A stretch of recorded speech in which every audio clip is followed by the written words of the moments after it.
Hello.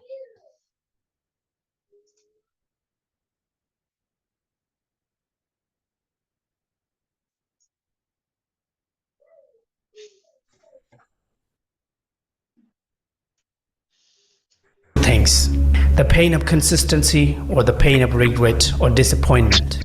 Now, what would you choose? Your choices will determine that what you're gonna be in the future. Most of the people chose the pain of regret or disappointment unknowingly because they are inconsistent and give up on their goals.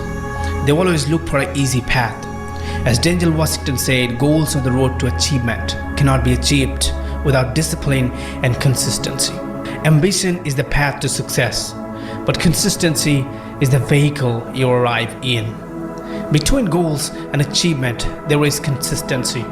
Consistency, it's one of the key elements of success in every area of life. Without consistency, there is no sustained achievement. With a lack of consistency, there is a lack of success. Goals cannot be achieved without consistency. Dreams will not become a reality without consistency. Without consistency, there is no greatness. As Napoleon Hill said, patience, persistence, and perspiration make an unbeatable combination for success. Success is not doing big thing or taking a big step once. It's all the little things you do over and over again that eventually lead to overnight success. You must become relentless in your approach to success. You have to keep going with no matter what attitude. You have to remain consistent in every situation. Consistent in your dream, consistent in your goal. Most people say, I tried my best, but it didn't work out. I would say what most people actually do, that they hit the gym on day 1 or day 2 or day 3. They start reading their first book. Even they read first few pages, but they give up after some days. They stop showing up because they did not see any result. Almost every people start working on their dreams and goals, but only few people keep working with consistency. Almost every people knock on the door of their dream once, but only few of them keep knocking on that door because most of the people run away before anyone has a chance to open that door. But if you keep knocking persistently and endlessly, eventually the door will open. So today I want to share with you 5 lessons on the power of consistent. 5 reasons why you must be consistent to achieve your goals and dreams. Number 1, pain today, pride tomorrow. Some people think to be strong is to never feel pain. But in reality, the strongest people are someone who feel it, understand it, and accept it, and keep going anyway. It's not what we do once in a while that saves our lives. It's what we do consistently. Most people quit because of pain. Most people fail to work consistently because of pain. But pain is temporary and eventually it will subside. So whenever you feel pain or to quit, that moment you have to ask yourself the question is, am I willing to sacrifice today to get the results I want in the future? What's your answer, yes or no? It's about having the courage to say yes. When you feel to give up, it's about having the courage to say, I'm ready to sacrifice for my future. Do not fall into the trap of short-term pleasure that gives you the long-term pain. Instead of that, choose short-term pain that gives you the long-term gain. Nobody got anywhere great in life without showing great consistency. Nobody on this planet ever reached any great heights without having great consistency. If you are not willing to sacrifice today for a better tomorrow, you will never have that pride tomorrow. No pain, no gain.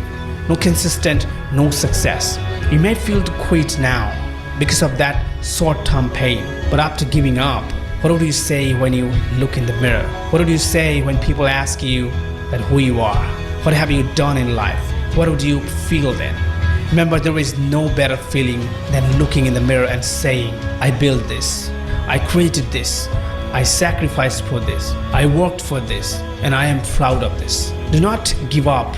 Do not lose to pain. The pain is not stronger than you. You are stronger than it. Do not choose the easy path. If you chose, your life will be hard in the future. It's all about those tiny choices every day. So choose to be consistent. Be strong today so you have pride tomorrow. Be strong today so you are stronger tomorrow. Be consistent today so you have pride tomorrow. Be consistent today so you are stronger tomorrow. Number two, remember why you started. Giving up is the most common decision among successful people. Most people quit after working some days because they didn't see any result. And they didn't see any result because they didn't work consistently. They give up because their power of consistent is very low. You must be consistent on your dreams by facing the pain or by winning over the pain. So when you feel like quitting, remember pain is temporary and greatness lasts forever. When you feel like quitting, remember why you started. Push through the pain. Don't let it stop you. Force it to grow you. Whatever is happening in your life, you will make it through the pain. Whatever struggle that you are facing, you can make the change. Remember those who said you would fail and let that fuel your flame. You might be down today, but you are not the same.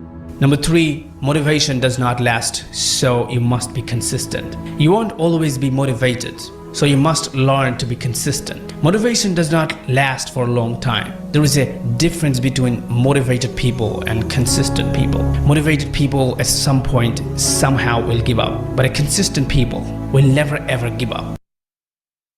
Because consistent people are always focused on the end result. They start at the end and figure out how to get there from where they are. But motivated people focus on where they are and how hard it is right now. So they think they will do everything today.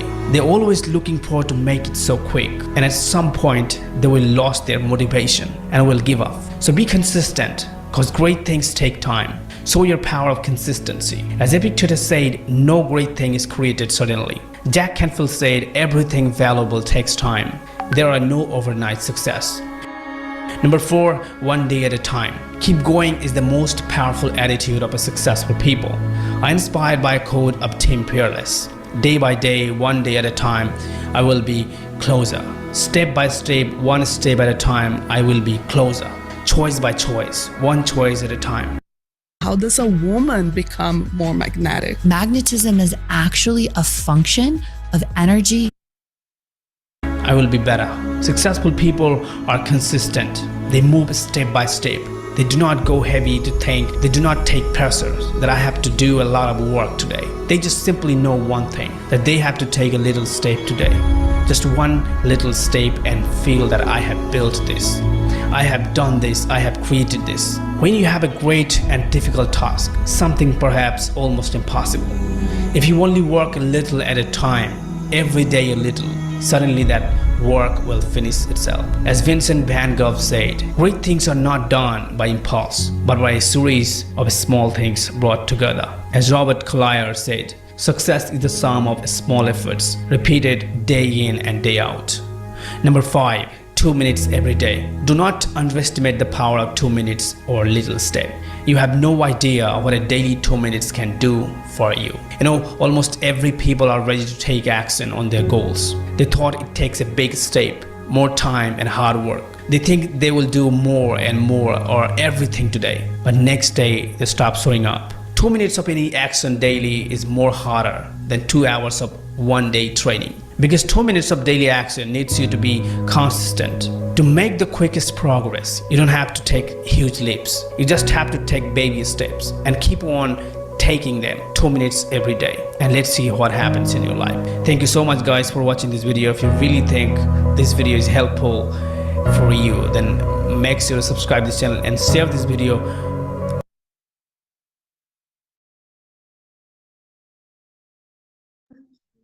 Good afternoon, everybody. Good afternoon. Good afternoon. Welcome to this class. I just played the video just to wait for others to join in. I know some people have gone for Juma's prayer, but they will join us wherever they meet us. It won't be they won't miss much since this is just the first class on digital market. So first of all, let's just start by introducing. Okay, not introducing first. I'd like to know if people have kind of I won't call it feedback. Okay, let's just have three people share what they learned yesterday, what like stood out for them from yesterday's class. What is different about their experience from yesterday's class? So I can see someone's nobody's raising hand. So who would go first? I just want three people to quickly share. Good afternoon. Participating from other. So let's just have three people quickly share before we start today's digital marketing class. Just like a recap of what you learned from yesterday.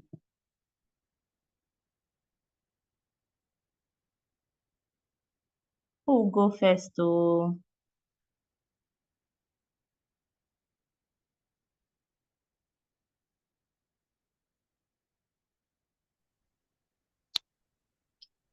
Hi, good afternoon.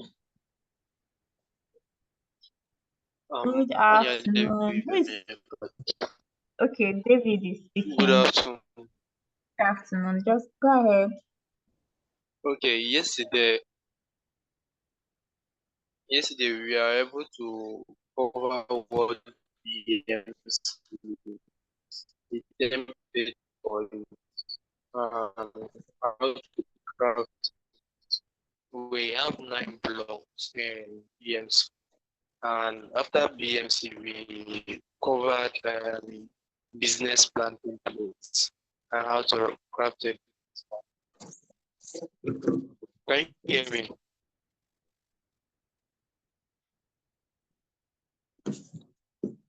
You can hear you, but it's like it's clearly. The network is breaking. Okay, let me. I say yesterday we were able to cover what is BMC, the blocks of speech line from the instructor. To those, we have 9 blocks of BMC, and we went through all of them one by one. And again, in the second section, we are able to cover the business planning and all the things to be included in it. Also, during the after the first session, we had a breakout where we had discussion about the BMC.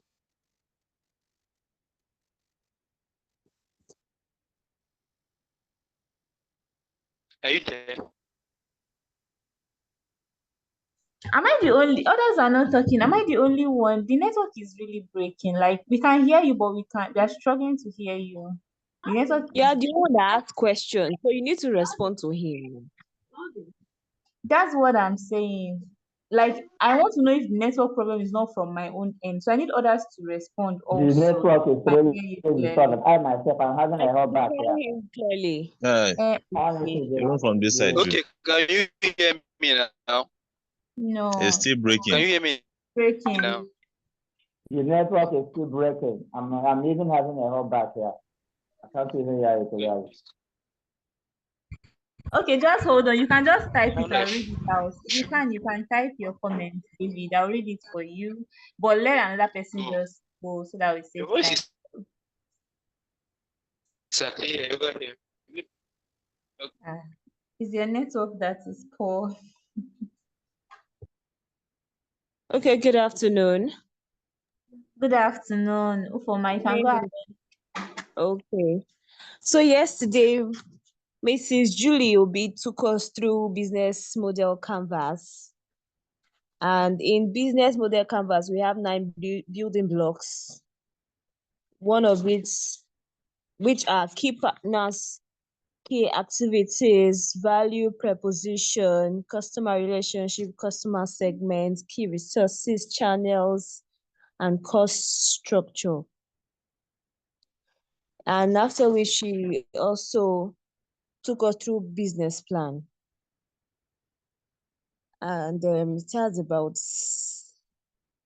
10 components thereabouts.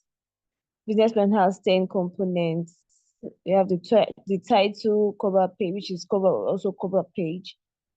The executive summary, company description, market analysis, target customers, competitive, all of that. So she also told us how we can put together our business plan in 50 pages for the standard BOI standard. And we can also put put our business plan in 4 to 5 pages, depending on what our clients is requesting for, or our people who wants to fund our business is requesting for. So she took us through all of that.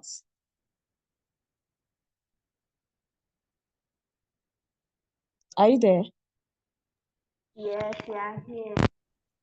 Okay. Ufoma, that's a whole lot. We are listening. Yeah, we are enjoying what you are saying. I hope Yeah,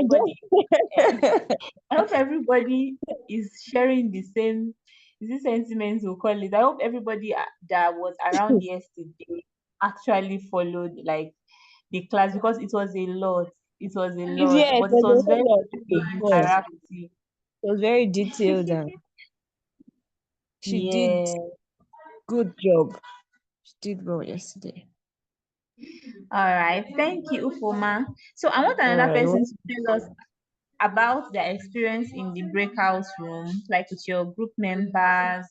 How was it? Was it like helpful having to converse with your peers? Or at least most of you, you've not met people that you had the interactions with before. Yesterday was your first contact with them. So can you just share your experience?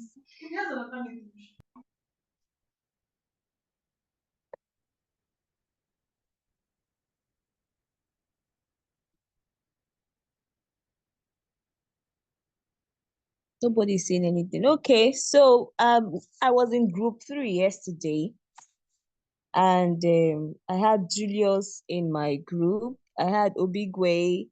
I had Arekete Mukwewa, Bilikisu Olukona. Sorry if I pronounce your name wrongly. And I think 2 other persons. It was very interactive. It was interesting. We brainstormed on what we thought and we were able to put together a business model using freight and cargo business as a case study. Yes. Okay, thank you very much, Ufoma. I think David has dropped his own learnings. He said yesterday we looked at BMC writing, where we were told that it has 9 blocks, and we went through them one by one. And after the first session, we had a few minutes breakout, which helped a lot. And after that, we had a business plan class. So the thing is that, thank you, David, for sharing your own learning experience. The thing is that the essence of this program, though it is very short, we know some people don't have as in time for very long programs, maybe 6 weeks, 8 weeks, and all of that. So the program is short, but where you have to come in, and that was why I played that video at first. We need to understand that it's not everybody that would participate in this class that would find the class like beneficial to their business. It's not like the class was not supposed to be beneficial, but because they did not put in the work. And I just want to encourage us, because I know it's a lot to crunch into as in a short period of time, but where we have to do the work is trying to practice the things that we've learned day by day, day by day. And with that being said, I would like to introduce our instructor for today, Mr. ID. He's already on the call.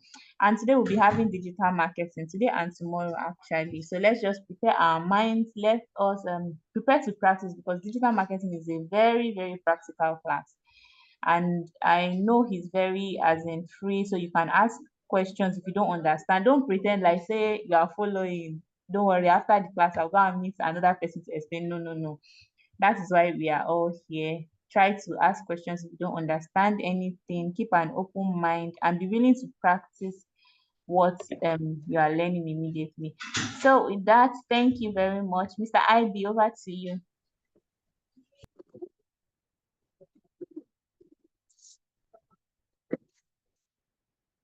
Thank you, Helen. Good afternoon, guys. Good afternoon, Mr. ID. IB, Good sorry. afternoon. Yeah, good afternoon, Yes, Mr. good Ivy. afternoon. Good afternoon. Good afternoon. Yep. You're all welcome to today's class. I've been on the call since the beginning. I was just listening to what you guys said about yesterday's session. Give me a moment. Nice to hear from me again, Marcus Daniel.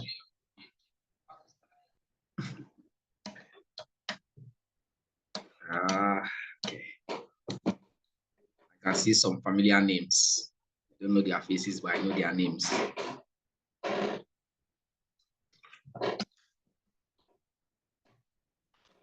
Anyways, welcome to today's class. My name is Udobong Iberede. That's the full name, but you just call me IB for short.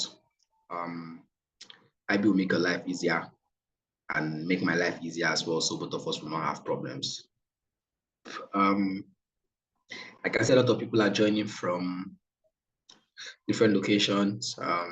Some people from Lagos, some from Port Harcourt, some from Abuja, Ibadan.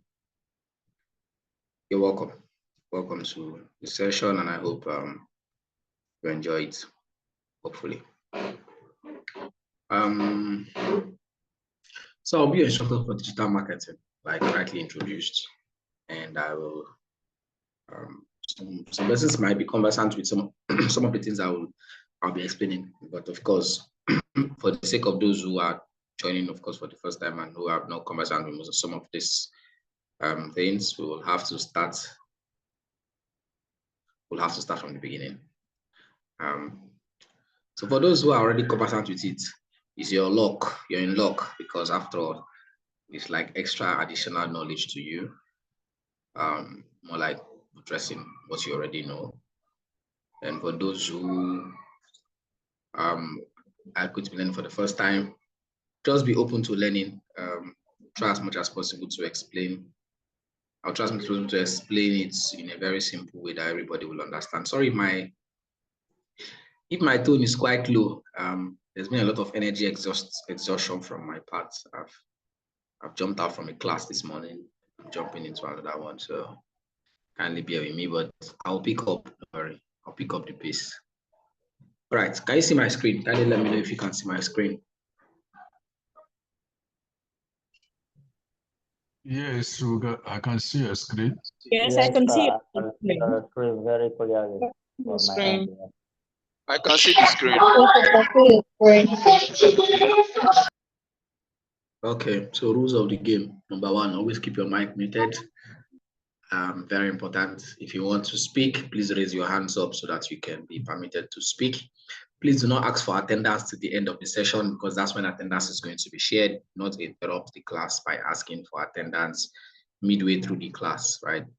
To the end, the attendance will be given and everybody can actually fill out the attendance and we'll all be happy. What else? Yeah, respect one another, respect another person's opinion. Whatever someone says, there's no right or wrong answer. You are not the most perfect person in the world.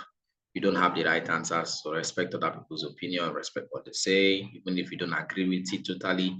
If you have to disagree in a very respectful manner, and we will not have issues. Thank you so much, and we move.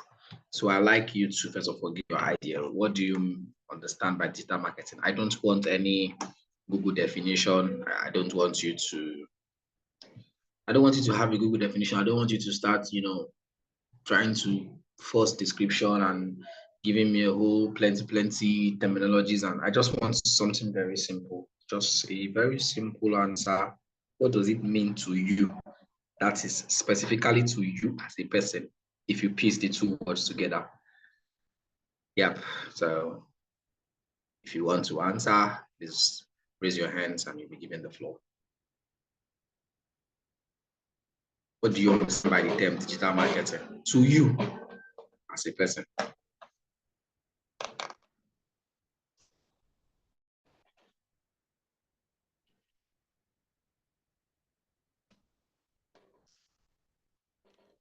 Okay, two hands are up. Ogechi, Etoniru. And after Ogechi, Tochukwu will take the floor. So Ogechi, you have the floor.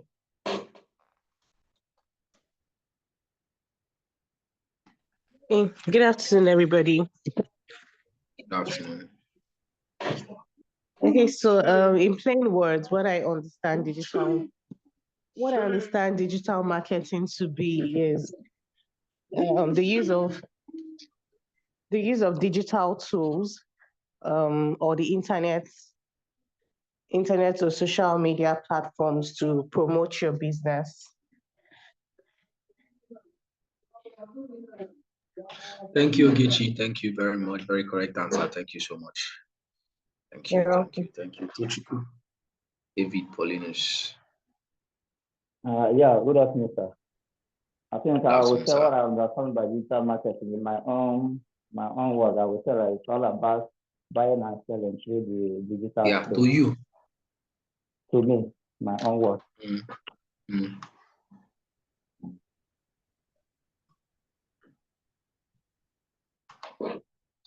I can't hear you. I don't know if I'm the only person hearing him. Hello, sir. Can you hear me, sir? Yes, I can hear you now. I said that what I understand by digital marketing is buying and selling through the digital space. Okay, thank you. Thank you. Thank you. Thank you. Paul. Yes, sir. Yes, Paul Peter, go on. Yeah, for me, digital marketing is entails using online platforms to market product or services, on the internet. That's just in simple form what I understand by digital marketing, and also all about passing information or content writing, all about it. All entails in digital marketing. All right, thank you. Any other person wants to give me a try?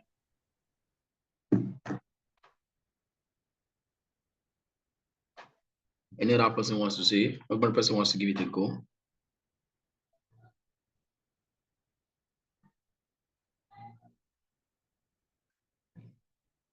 Whose hand is up? Mary. Sorry, the system is giving me issues. Okay. Hello. Good afternoon. Mary Jideka. Yes, I couldn't see the name. Yes. Sorry. Let me say it says the use of a digital channel and technology to advertise products and services to a target audience. All right. Thank you. Paul Peter, you can put down your hand. Your hand is still up. I'm guessing you're not aware that your hand is up. Oh, sorry. Yes. Thank you. Okay, so let's go.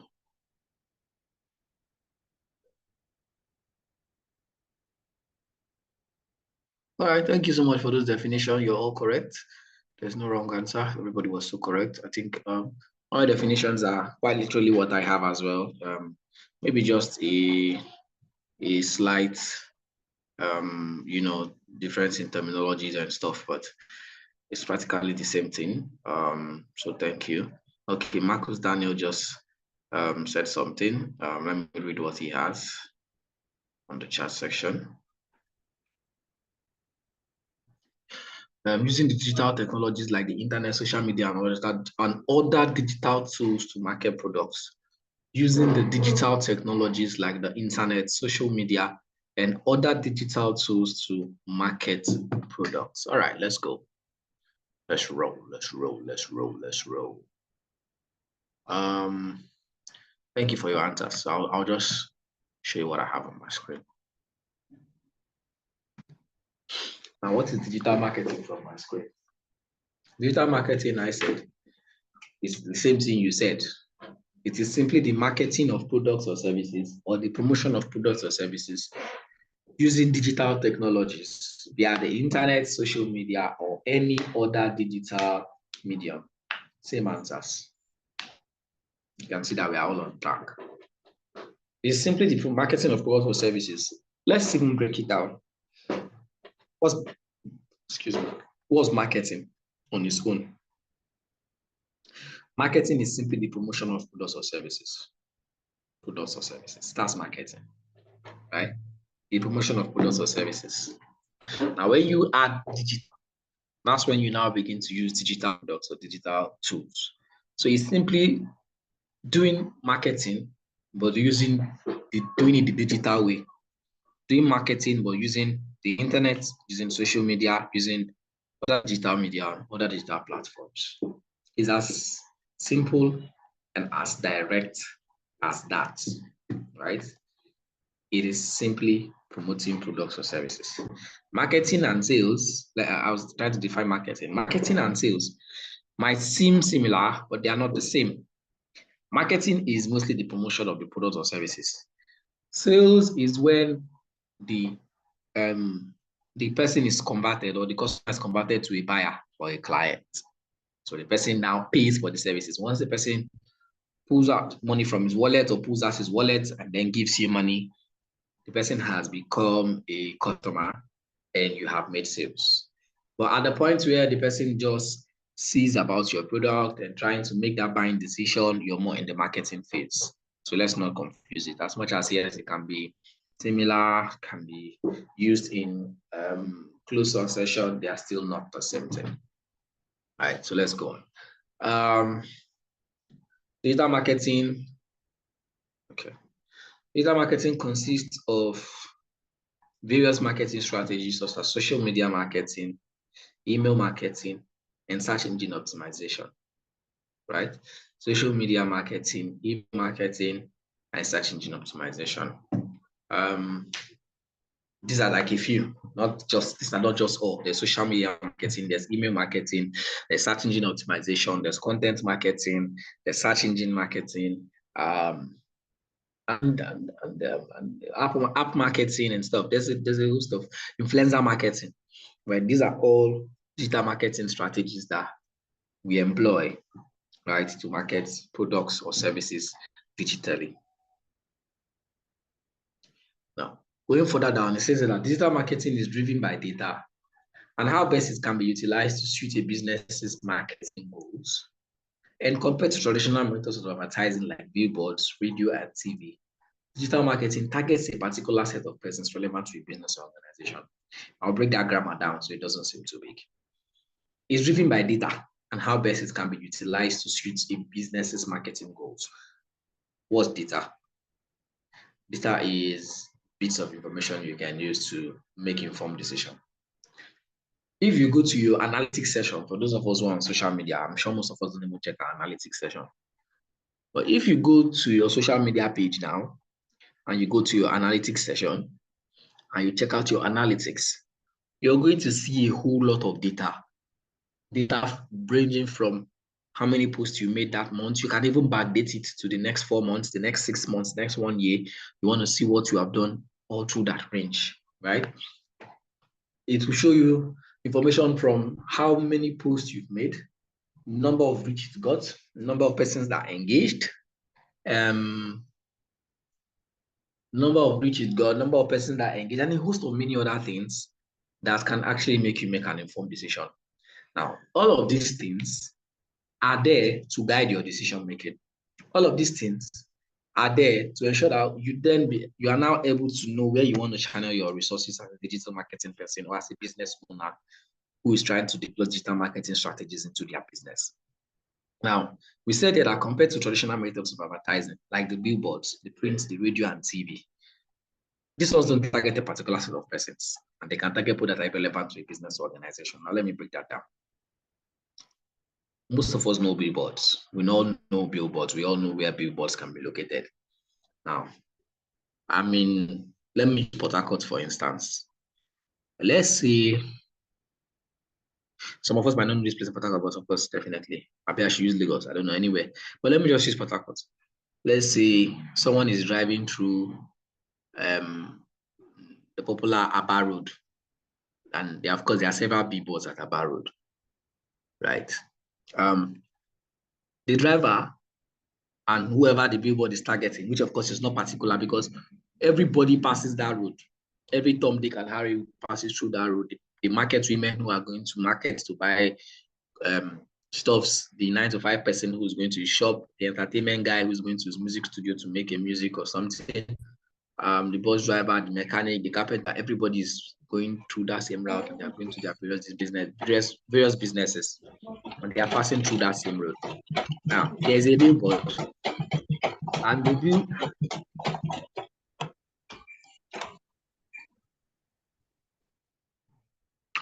Marachi Divine. Okay, you're muted. Please mute your mic. Please, somebody should mute his Michael.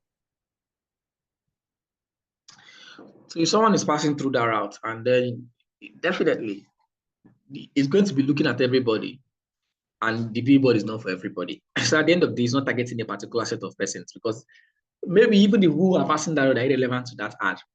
Now, you even see the ad. You have, let's say for instance, there is no traffic. Vehicles have like a 5 to 10 seconds window to capture the attention of whoever you're trying to put that billboard for. A 5 to 10 seconds window.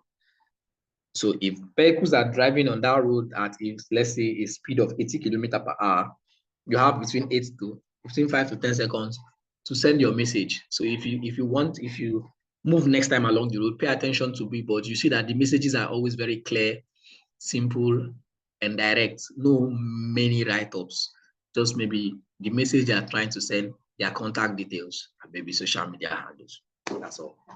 Because it has to be very quick, very direct. People to be able to see that message, and then get the message immediately. So, yeah. Right. And then it doesn't really target a particular set of people. You can also track. Right now, let's go for the tracking. Let's use prints. Of course, we know what prints are. If you're giving people handbills on the road, you can only know the number of handbills you've given out. You cannot tell how many people are going to be coming back through your handbill, or calling. It might be difficult to track. All right. Now, radio, TV. Let's say you want to run an ad on radio, and you prepare your jingle, because you have to prepare your jingle yourself, and then send it to a radio station. You will have to pay for multiple slots. Now you're wealthy, you have money for marketing, you have budgets. You want to do your marketing on, let's say, 3 different radio stations. Now I'm going to use like just 3. Although they are the same owner or the same organization or company, but of course they exist as distinct stations with distinct qualities.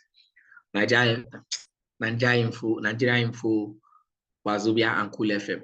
For those of us might be conversant with these 3 radio stations. And then you put your ads on these 3 radio stations, and you put multiple jingles on these radio stations, because put one time, you're going to buy airtime. Airtime is the amount of, that's what time you want it to play on air, and then the amount, the quantity you want, how many times you want it to play simultaneously. Right. And then you buy airtime, and of course, they also have what we call peak hours. If your jingle is playing from, maybe if you're the person that puts on a Monday to Friday, you put your jingle Monday to Friday, and you want it to play between 8 a.m. or say 9 a.m. to maybe 4 p.m. They will charge you lesser, right? Because they believe that at that time, there's no much audience. People are at work, they are engrossed in work. Those who are working in offices, people are engrossed in their various activities. So nobody's radio. But if, let's say your jingle is 95 and you're going from 6 p.m. down, they will charge you more. They know that, okay, by this time, people are started coming back. They're in the buses are playing radio. Some people are already getting home and stuff. On weekends, they will charge you more, because definitely it's a weekend. Most people don't go to work. So you know how all of these things operates, right? So you can still track. Now, the point we're getting to was data to make informed decision, and to utilize your marketing goals. You can track. Let's say you put on 3 radio stations, like we mentioned, and then people start calling. Maybe the call to action is call us on this number. They will not call you and tell you that most people don't know the radio station they are listening to. As a matter of fact, I hopped into it. I said I hop into a taxi. The radio is playing. I won't start asking the driver what radio station. I hear something, and then they say call, and then I decide to pick my phone and call. I won't know the radio station. I just know that I listen to it on radio. Right now, it's harder for you to track and make informed decision, because now you don't know which particular radio station give you more traffic. You don't know if it is Cool FM. You don't know if it is Wazobia FM. You don't know if it is what's the other one? Nigeria Info. You don't also know the time. You don't know if it is by the one that played by 6 p.m. or the one that played by. You really can't track. So you can't really make any informed decision. You can't really make decisions that will actually, help you to actualize your marketing goals. So you see data marketing or how best data marketing can work, because you simply need to go to analytics and you see every data you want, right? About whatever you put out, whatever content, ads, whatever. So that is just like the tip of the iceberg. So let's go a little further. And what are the benefits of digital marketing? Number one, digital marketing helps brands to reach a wider audience and increase their visibility. Digital marketing helps brands to reach a wider audience and increase their visibility. Let me explain. Let me use two people in this class. I will use two names. Please, if your name enters my mouth, pardon me. Now, I'm seeing the first name that popped on my face is former David Paulinus. So we have former David Paulinus, and we have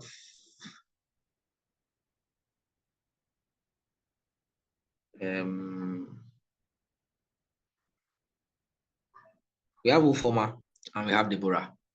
I saw it, Deborah. Yeah. We have Ufoma and we have Deborah. Now, Ufoma has a very big shop. A very big shop. What do we use? Let's use clothing brand. Or what do we use? Clothing.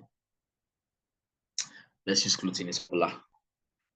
Ufoma has a very big shop in maybe Balogu Market in Lagos, or Oyemi Market in Port Harcourt, or markets in Akwa Ibom. I don't know. Yeah, some of the markets, or either the international market, Aba. So any of the markets, she has a very big shop. But let's stick to Balogu Market in Lagos. It's quite big and popular, and it's on the island. It's for big boys. So she has a very big shop where she sells clothing materials or clothings. She doesn't have an online presence. She's not anywhere on the online space. She just uses her phone to, make calls and chat, whatever. So, is it Ufoma I'm talking about now? Yes, I don't know if Ufoma. Sorry, are you a man or a lady? Sorry, if you're a gentleman, don't be vexed. I'm a lady. You're a lady, okay, thank God. So, Ufoma has a big shop. She goes out in the morning. Every morning she will step out of her house. She will pay transport to the shop. That's of course if she's not living in the shop or if she's living in her house. Don't mind me. I'm just trying to address my point. Now she will go to her shop in the morning. She will sweep the front of the shop. She will pray at the door. If she's a Christian, she will hold the door and pray. If she's a very religious person, she will sprinkle holy water to pursue the enemies and the devils that will not allow her to serve for that day. She will pour anointing oil, and she will now open the shop and start arranging goods, cleaning dust out of the goods. If anybody parks in front of her shop, it will be as if she should bust the person's tire, or Mom, come and move this car to front of my shop. You know what make I sell market, So she has gone to shop. Now there are so many other expenses that she will make. She will pay shop rent. She will pay shop rent, which of course is a recurring expense that she has to pay every year. She will pay Agbero, tax force, she will buy tickets. She will buy baskets. She will pay for all those things that they collect. She will still feed though.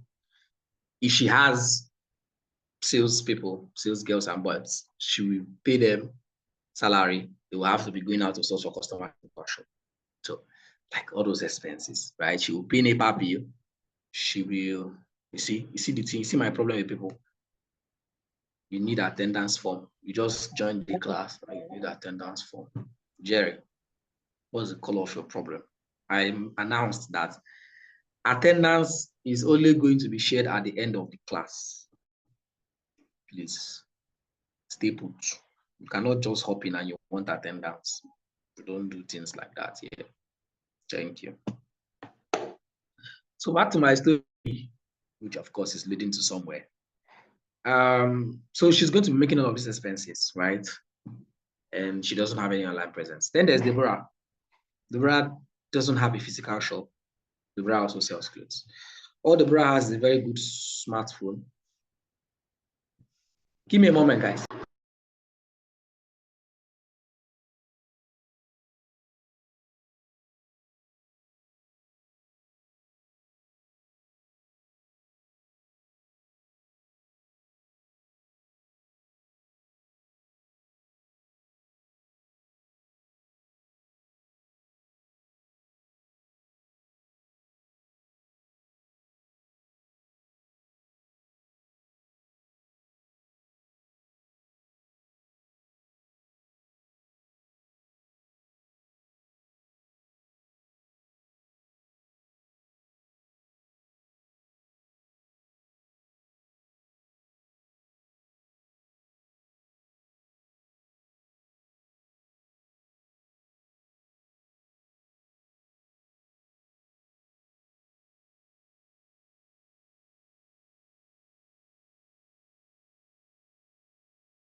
All right, sorry, I need to attend to an emergency. I'm back. Please on mute, please mute yourself. Mute yourself, mute yourself. Don't worry, I muted you. So, Deborah doesn't have a shop. Deborah just has a good smartphone, maybe an iPhone. He has a very good background for consistency's sake, which of course she has to spend money to do, but that's like a one-time fee because she won't do it again. Her smartphone is also a one-time fee. It's not a recurring expense because she bought it once. She probably won't buy it again until maybe she wants to upgrade. The only thing she'll most likely be spending money on is data, and energy to dance, to drink Lucozade Boost. Because of course, these days, if you're selling products now, especially when you're an entrepreneur that sells some of these other items, you might want to have to dance, and some of those things are, but it's not a must. Now, the question is, who is going to reach more people? Who is going to get more visibility? Who's going to get more people to patronize them between Deborah and Ufoma?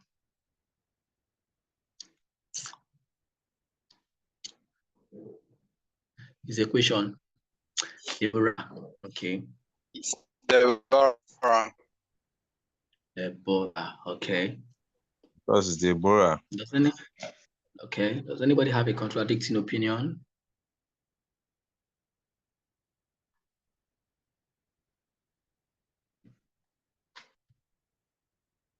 Right. I'm guessing none. Okay. Sorry, good afternoon. I didn't get the question. I was asking between Ufoma and Deborah, who was going to reach more people, who was going to get more people to product or their service? Deborah. Okay, Deborah everywhere. All right, thank you. Of course, it's Deborah, because number one, she's in the prime space. She's using digital marketing, which of course, even if it's only social media, she just needs to, have a good phone, have a environment to shoot, make small videos, have a little bit of editing skill for editing, and good videography and photography skills for videos and photographs, and then small budget for ad and data, and she'll make more sales because she will reach more people. She can be at any location she is, and she can sell to anybody in any part of the world, right? She can be in Lagos and sell to somebody in Kaduna, Kano, so long as she can weigh Billy down there. But being in just place, which is that market, she's restricted to that environment. She's restricted to only people who visit the market. So if people, her customers don't visit the market, of course, because she will still be praying for customers to come to the shop, right? So if you don't come to the market at the end of the day, she will not make money. If someone does not visit her shop at the end of the day, she will not make money. So it's most likely and definitely Deborah who will make more money. So that is how digital marketing helps you to reach brands. I was just using that as a point to help you understand that it's going to help a brand or a business to reach a wider audience and increase visibility. Next is that it helps convert fans to customers who will go on to become loyal customers and increase the business. Who are fans? Who are customers? That will be the question. I have businesses that I've not bought any product from them before. I just follow their social media platform because I like that kind of content. Maybe I like the content that they put out. I like what they used to say. I like their video quality. I like whatever they put out, blah, blah, blah, blah, blah. I'm a fan. I'm not a customer. The day I go on to move from just liking their content and consuming it to actually pulling out my wallet and buying a product or service because that product now solves my problem or helps me achieve a goal, I become a customer. And then I can go on to become a loyal customer if I use that product, and that product serves me very well. I like it, I love it, I want to continue to maintain it, and then begin to buy again and again and again. I have become a loyal customer. And then an advocate of the business, whereby I now begin to do word of mouth marketing for them. A friend, I tell a friend, I tell anybody who cares to listen about that particular product or service that I got from these particular people because they were good.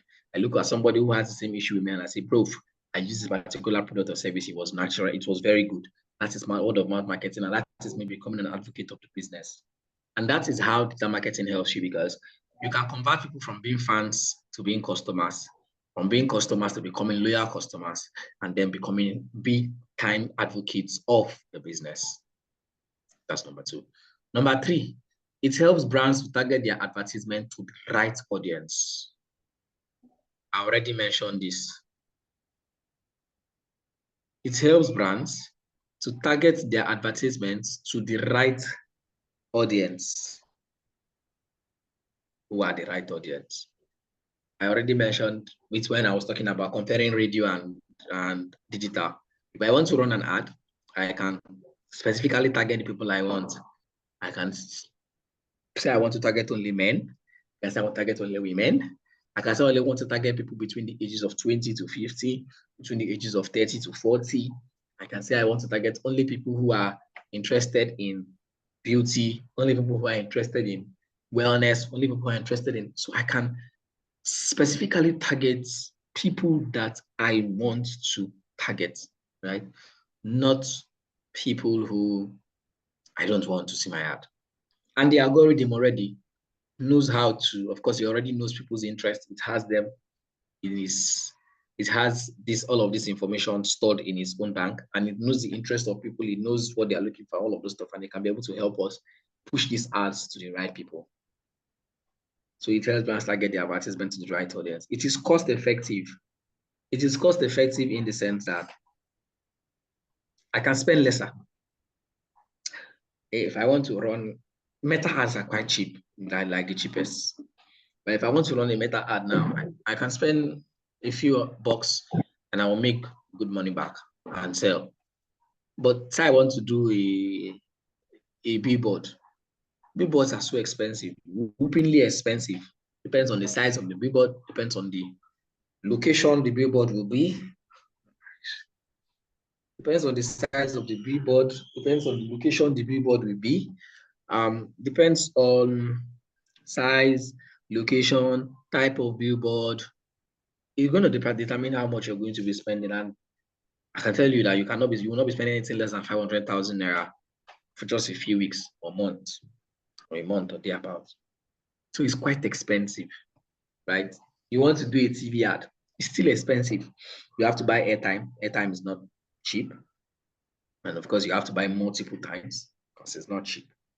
So digital marketing compared to traditional is cost effective. And traditional still works, please don't get me wrong. Traditional still works a lot, right? But digital marketing has apparently become a better way to market. Brands and businesses can measure the results of their marketing efforts. I mentioned that earlier, that you can actually measure the result of your efforts. If you go to an analytics session, you can see all the results that you might need to see or you want to see for your efforts.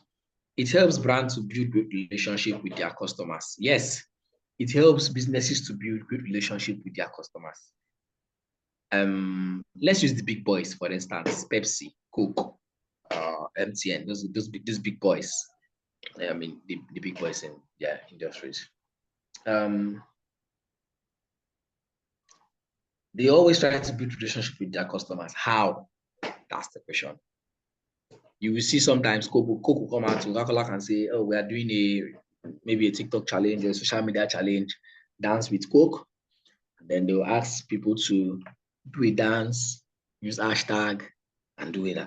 It's just basically building relationship with their customers and their consumers, right? Drink Coke, they will make more sales, of course, and they'll still build a relationship with them, right? Because people now, brands and businesses want to put a human side of it to their business. So it's not just business. No. They also want to interact like humans, right? It's about interacting and having emotions. Like you are selling to human beings. There's another person at the other end of the screen whom you have to reach out to, and you have to reach out to them via the things that they love. So it's like building a relationship. Now those are the big boys. Small brands can still build relationship with their customers, of course. Sometimes you can throw up questions. You can celebrate your customers. You can, do some of those little things that build great relationship with customers that you have already. And of course, these things can also really new customers for you. Okay. The next I have here is that it helps brands to stay ahead of their competitors, right? And it helps brands to stay ahead of their competitors. Competition is one thing that you have to understand that is always going to be there. Competition is paramount. There is always competition. Yes, you are not competing against anybody. You are competing against yourself. I know that you're competing against yourself. You and nobody are not having any competition. But people are competing against you, whether you like it or not. There's competition. So long as you are trying to sell something, another person is also trying to sell that same thing. Both of you are competitors in the same market. It is when that competition becomes unhealthy that the competition gets bad. Now, there are direct competitors, indirect competitors, and what's the other one? You have direct competitors, indirect competitors, and substitute products. Direct competitors are people who are selling exactly the same thing you sell, doing the same business that you do. It's direct competition. There is no way to do about it. Indirect are they are not selling exactly the same thing that you sell, but they are within your niche, right? For instance, you sell clothes. You sell clothes and you don't sell cap. You don't sell caps. You sell only shirts and trousers. Then there's another competitor that sells caps or sells sandals, shoes. They are not direct because they're not selling exactly the same thing you sell, but they are indirect because they are selling something that somebody that you are not selling, but it's still within the same industry and within the same niche. Then the substitute products are, if someone is not using this particular product, this one does not apply to every business anyways. It applies to certain other businesses. For instance, I'm not a direct competitor. Let's use the banks, for instance. We have the regular banks, which are direct competitors to themselves. The substitute banks, like the indirect ones, like the Kuda, UP, and the rest, who are not really like the normal corporate banks, but still do most likely what the corporate banks do. Then we have the substitute product. If you don't put your money in the bank, you can decide to put it via, you can go and put saving box. Saving box is a substitute product. You don't want to put your money in the bank, put it in a saving box. Akawo, those Osusu, whatever they call them, those monthly contribution, the one that you and your friends will do together, is like a substitute product as well. So yeah, those people that used to go around maybe the market and shops, certain shops, carrying cards and marking your name when you pay, you give them money for that day or that week, they are also like a substitute product. So those are like competitors, and there will always be competition, but digital marketing helps you stay ahead of your competitors. You need to know what your competitors are doing so that you can be able to do better. There's always competition, right? I'll mention this. Always there will be competition in every field. Football is an instance I will always give. A football team is a team. They are called a team, so they're supposed to work together. At the end of the day, a coach goes with, sorry if you're not conversant with football, but just try to get the point. A coach will go with, let's say, 26 players to a competition. If it's a club side, of course, they have access to a pool of players, more than 30 players, right? And at the end of the day, all of these players are in training together, playing together, all of this stuff. But the coach will only select 11 players to be on the pitch. I will still come to this. So the rest of them, what are they doing? They are actually fighting for a spot. The rest of them are actually doing what? Competing to become the coach's favorite and competing to be picked by the coach. So there's still competition, even amongst them as a team who are training, right? All right. So with digital marketing, you can stay ahead of your competitors because you can always monitor what your competitors are doing. You can always know how they are doing better. And then you can always find ways to be able to make up for your own business so that you can reach out to them. Okay. The last we have is that it gives the best return on investment when done properly. Yes. So if you do it properly, the amount of money that you sink into it, you can definitely get back return on investment, right? Return on investment can be, let's say you spend 50,000 naira, for instance, and then try your digital marketing campaign and all, you made back, let's say 100,000. Let's just use 100,000. You've made back your return on investment because you made back your 50,000 naira that you put in, which is your capital, and then you made 50,000 naira extra, right? Which is of course the profit that you made from it. So yep, when done properly, you can actually get back your return on investment. I want to move forward. Is there any question from the few things I've stated so far? Nice.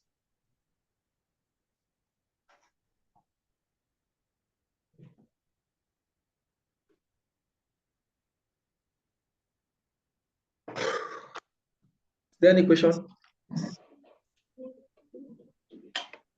Well explained now. All right. Okay. Okay. All right. So the next thing I have here on my screen are the considerations to market online. What do you have to consider when you want to market or do anything digitally online? The first is, who am I? These are questions. Who am I in this context is not who are you as per you personally, but who am I as per the business, right? Who am I in this business? This involves having a clear understanding of the mission, mission, vision, and value of your business. What's the mission of your business? What's your business out for? What is your business out to solve? That's number one. Number two, what's your vision? Where do you plan for this business to be next couple of months, next couple of days? What is your mission as a business? Number 3, what's the vision for the brand? Right? What's the vision? What the value rather? What's the value of your brand?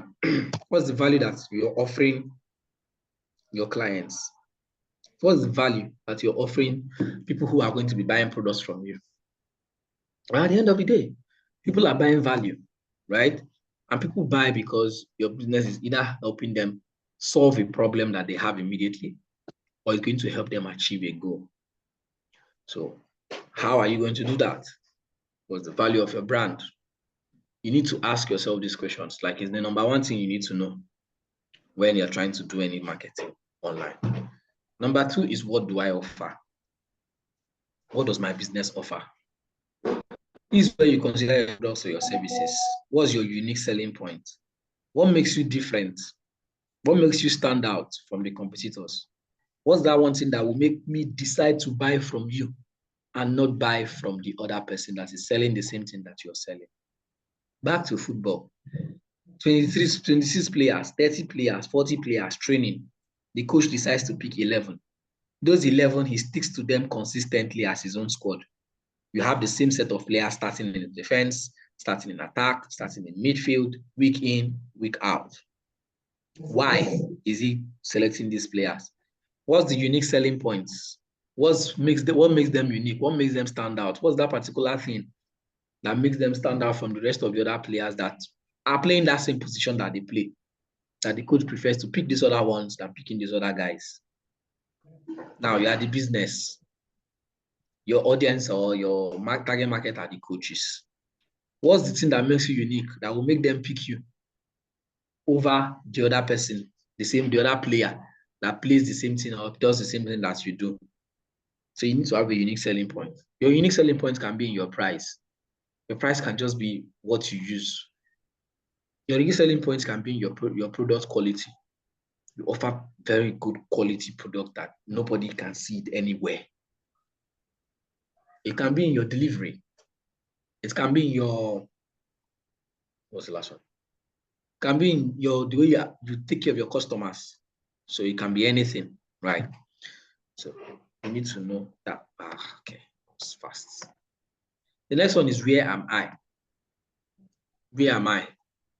You need to understand your position and that of your competitors in the market, right? You have your competitors. You need to know where they are. You need to know what they are doing, and you're trying to do it as well and try to do it better. I will always say it for those people that already know me. There's one thing I always like to say: don't try to reinvent the wheel. Just copy what is working, but copy with sense and make it your own, right? Copy what is working, make it your own, implement it, and let it work for you. For your competitor to be doing something, it means it is working for them. For Mr. A to be doing this particular thing all the time, it is working for him. So why not you copy what he's doing, but copy it in the way that you make it your own. You make it peculiar to you, so that people will not say, you copy from this person. Because at the end of the day, there's nothing new under the sun.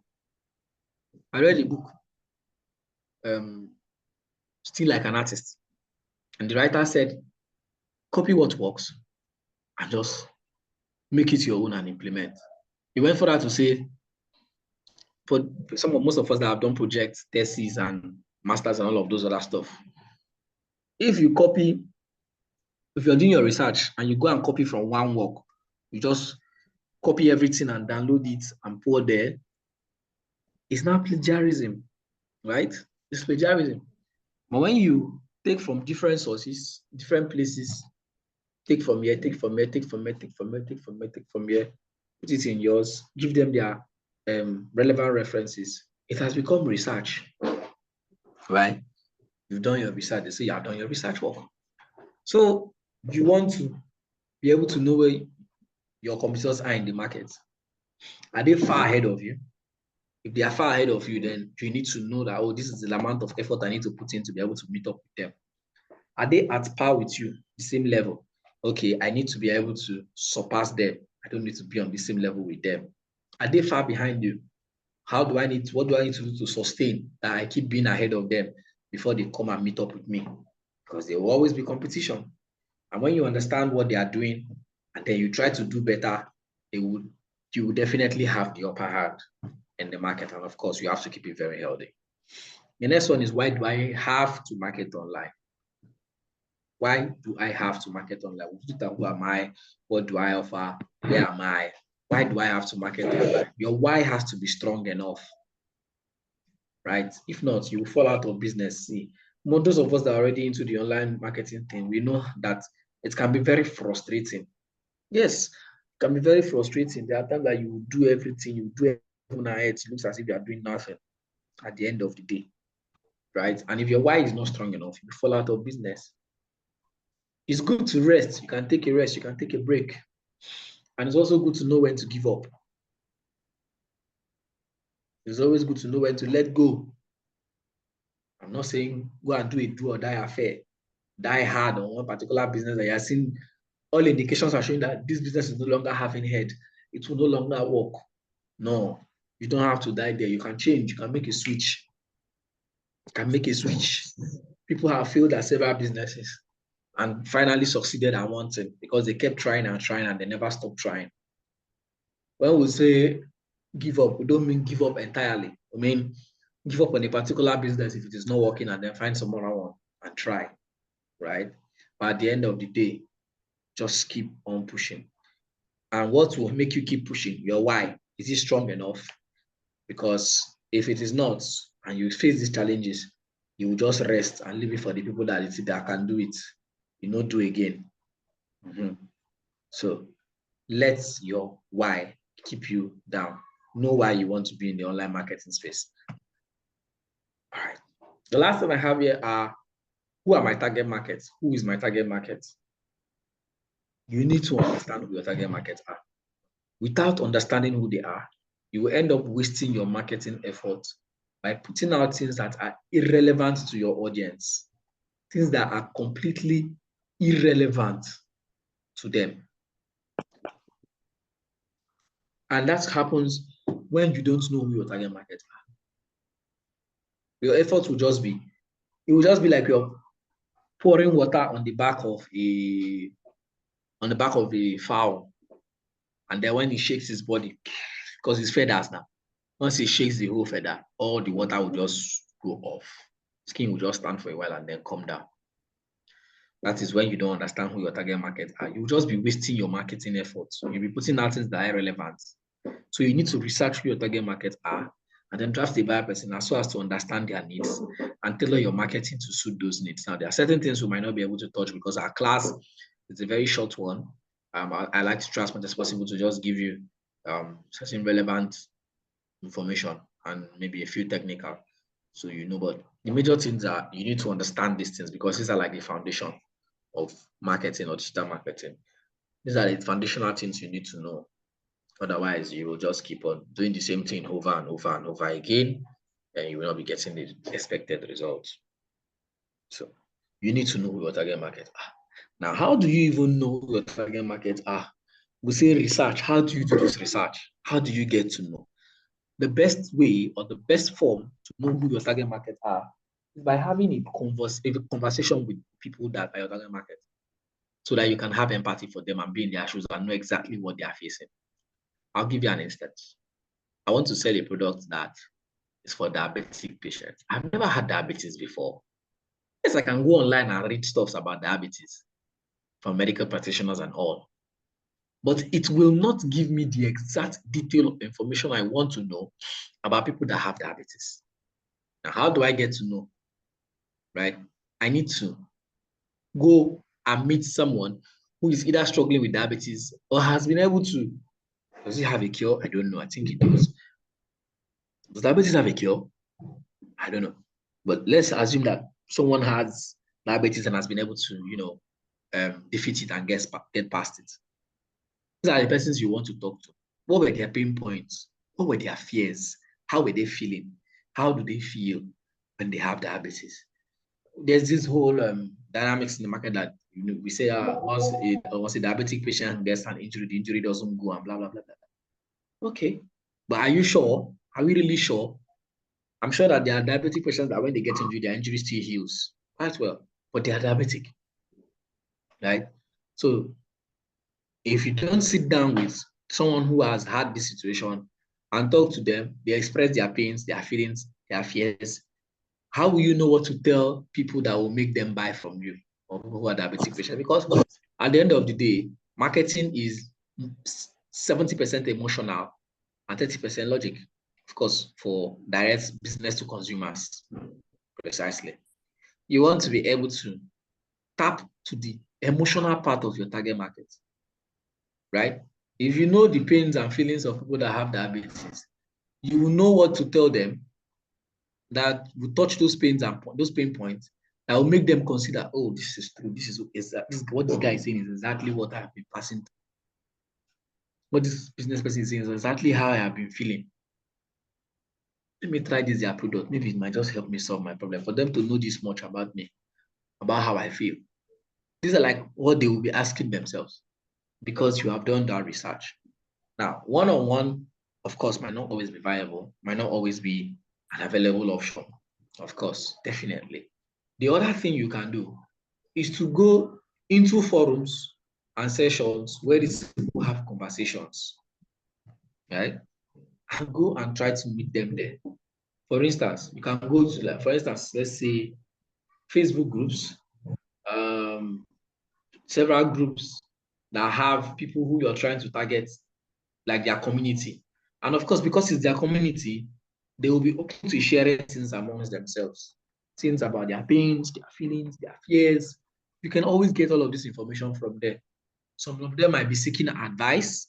Oh, please advise me. I've been having like this, I've been having like this. Quora is another very good platform. Quora, Quora. People ask questions and get answers there. And from there, you can see questions that people are asking. Because you can't just get some of this information by just, looking around the internet. You will not see it. Sometimes you have to get into these places where these people are having this conversation. So that's where you're able to see this information. That's where you know. I use myself as an instance. There was a time I did an email marketing campaign for an IELTS course. I've never written IELTS before. I don't know what I didn't at the time I didn't even know exactly what IELTS was. IELTS, yes, however you put it, International English Language Testing System, the one that most Nigerians write when they are going to English-speaking countries, right? I didn't know what it was, but because I was trying to write an email for a course that sells that, I had to do my research. I had to go, since I couldn't find anybody who had just written IELTS and what the situation was, I had to go to Quora, I had to go to several platforms and hear people's conversations, hear what they are feeling, hear what they are passing through. And you can use those conversations to be able to put out your marketing. Or people that write IELTS, they are always scared of you will know which one that most of them are scared of because it has like 4 sessions, the listening, the reading, the writing, and the speaking. And some people were more afraid of the reading and the speaking compared to the writing and listening. Or some people were more afraid of the listening. So you just need to know. How do you do this? You have to do that research, right? That's how you get to know your target market. And the other way, if you're not doing the physical conversations with them or going into their forums and their place, right? To get to hear them. The last one is using surveys, sending out surveys, right? Because sometimes these other options might not be readily available, but you can send out a survey. You can create a survey with relevant questions about your brand, and then you send it out, right? And ask people to give you answers. You can start from your WhatsApp status for people to fill out. Then you can push it out to other platforms for people to fill out. And then you get relevant information about your target market, which you can use to make informed decisions about the kind of buyers that you have, right? From their geographical location, to their interests, to their problems that they have, to how your brand can help them solve problems, right? You'll be able to know all of this stuff. And then you can help them this can now help you tailor your marketing to be able to solve those particular needs or those particular challenges.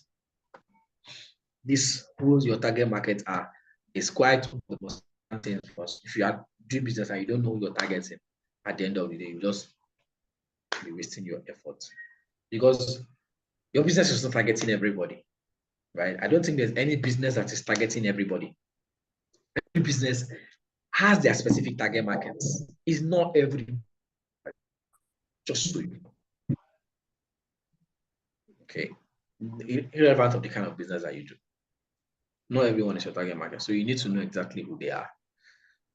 So these are the considerations to market online. We've looked at the first one was who am I, which involves having a clear understanding of the mission and vision of your brand, the mission, vision, and value rather.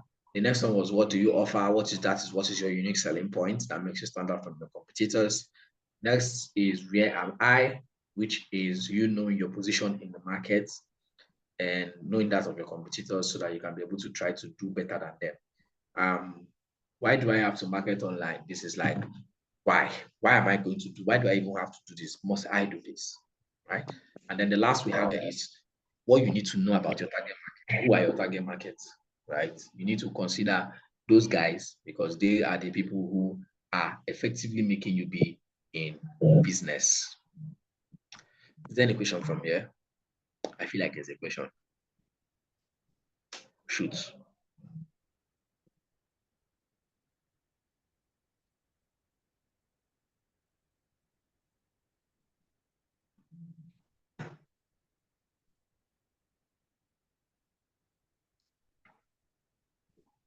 Okay, silence again. There's no question.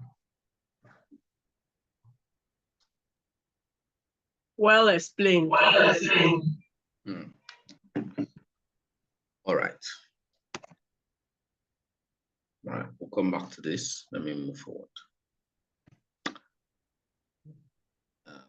Okay, someone has their hands up. Tochukwu, David. Yes, I have a question. Yeah, sure, sir. Can you hear me, sir? I can hear you, but you might speak up louder. That will do me a lot of good. Okay, yeah. My question is concerning Solvia. You know, you made mention of Solvia. So I'm a business owner. So sometimes I used to call my clients through phone calls using WhatsApp to reach them out. But that Solvia, I'm really interested concerning that Solvia. I want to know how to create. I don't understand. What about concerning what? Come again, please. Come again with your question. Reach out to my customer. Concerning Solvia, you made mention of Solvia. Solvia, yes. Solvia, something like that. Solvia. Okay. So I want to learn how to create it online so that I can be using it to reach out to my customers. I'm a business owner. So sometimes I do call them via phone call and the WhatsApp to reach them as a kind of feedback. So there is Solvia, and I really want to know how to create it online so that I can be using it to reach out to my customers. Thank you, sir. Okay. Okay. So you get me now, sir? Yes, I get you now. I will come to that. So let's just carry on. That I'm going to come to very much. Okay, let me mute my mic. Thank you, sir. Yeah. Who wants to mark my screen? All right, we are going to come to that. So for now, let's go to the next thing. So yeah, I have studies of marketing online, and I'm sure you can see something, but I want to know what you can see. What can you see as a person from where you are to you? What does this look like? I was supposed to go for a break by 3:30. I need to go for like a 30-minute break. Sorry? Good afternoon. I am Onya. Good afternoon. Yeah, carry on. From my own end, what I can see is a funnel, a graphic representation of say funnel. Yeah, they call it. I think it's called sales funnel. The process you need to ensure that your digital marketing turns into sales. Okay. Hello. I could barely hear what you're saying. I can barely make out what you're saying, but that's fine. So this is 3:30. I would have loved to run this class straight, but let's go on a break. Let's go on a 30 minutes break. Once we come back, we will round up on this. We'll look at this and then look at how we can quickly create a quick survey, and we'll call it a day for today.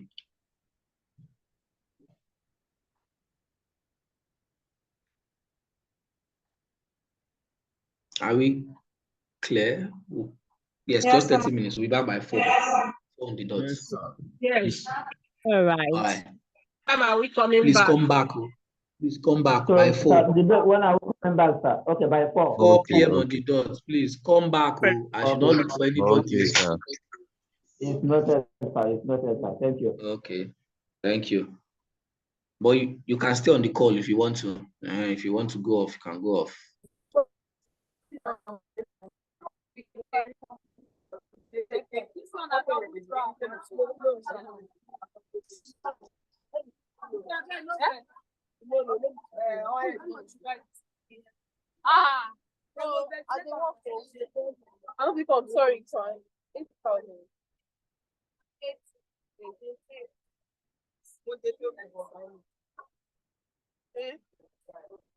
know, get us.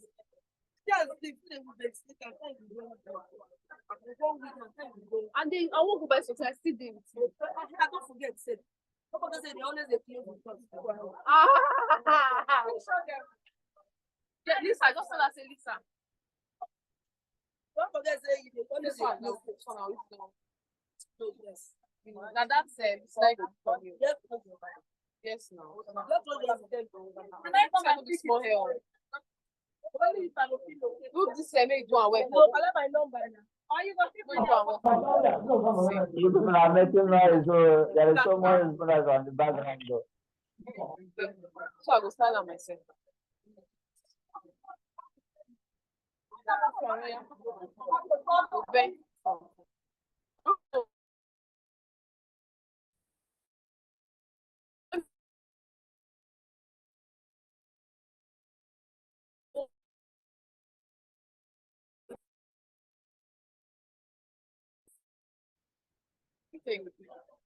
Now that this thing, that tight we use for that man.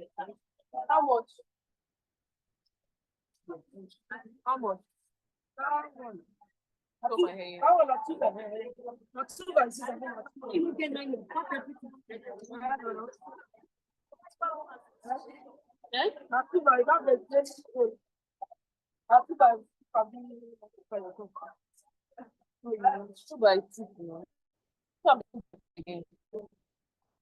I love one.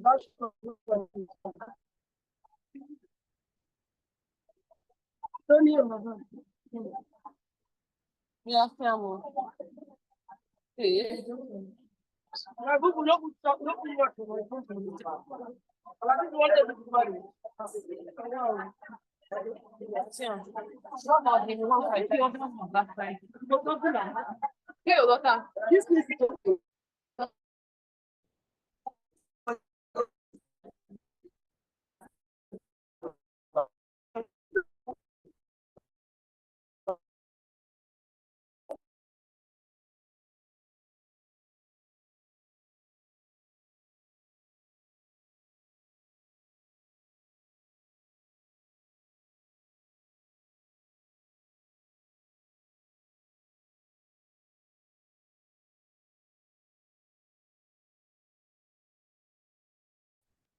I can hear you very loud and clear.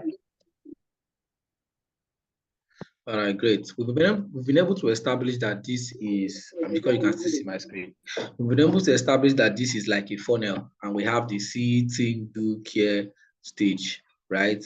Now I'm going to explain. Is a funnel? Yes, actually, exactly. That's what it is, a funnel. And you can see the see stage, the think stage, the do stage, and the care stage. You can see that the see stage is the bigger part of the funnel. Very, very big. Why? Because at the stage of C, when you're putting out something for people to see, this is like a digital marketing framework. When you're putting out something for people to see, right? A lot of people are going to see your product. A lot of people are going to see your services. A lot of people are going to see so many things about your product or your services, right?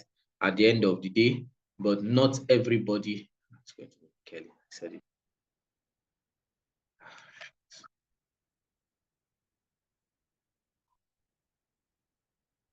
A lot of people are going to see your product, a lot of people are going to see your services, but at the end of the day, not everybody is going to want to buy from you, right? Not everybody is going to come out is going to think about the product. That's why you see that the C stage is very big, right? Because so many people are going to see, many people are going to be seeing your product, right? So many people are going to be seeing your product. They're going to be seeing your product, they're going to see your services, they're going to be seeing all the stuff you're putting online. But at the end of the day, not everybody is going to think about it. That's why you see that the next stage is the think stage, right? And the think stage is where after so many people have seen, not everybody is also going to think about it, right? So at the end of the day, some people are going to think about the product, right? Some people are going to be thinking, oh, do I need to buy this product? Do I not need to buy this product? What's in it for me, right? So you see that not everybody who sees will finally get to think about your product or your services that you showed to them. Then after the think stage, we have the do stage. The do stage is now where people who have thought about it, oh, okay, they've seen that, okay, I think I can manage this product, I can manage these services. They now decide to take action. That is where they now decide to take action at the do stage, right? And then we have the care stage. The care stage is where you now put in the work, where you now begin to reach out to these guys, where you now begin to say, oh, okay, you begin to say, well, how are you using our product and stuff like that, right? This is where most times email marketing comes in. That's where you see businesses or some brands, you hear customer care will call or customer service reps will call and ask, oh, how are you using our product? How has the service been? Are you enjoying it and stuff like that? And then they give you more offers because they care at that particular point in time. So this is like what this framework means in entirety, right? So the simplest stage is everybody's seeing your product, everybody's seeing your brand.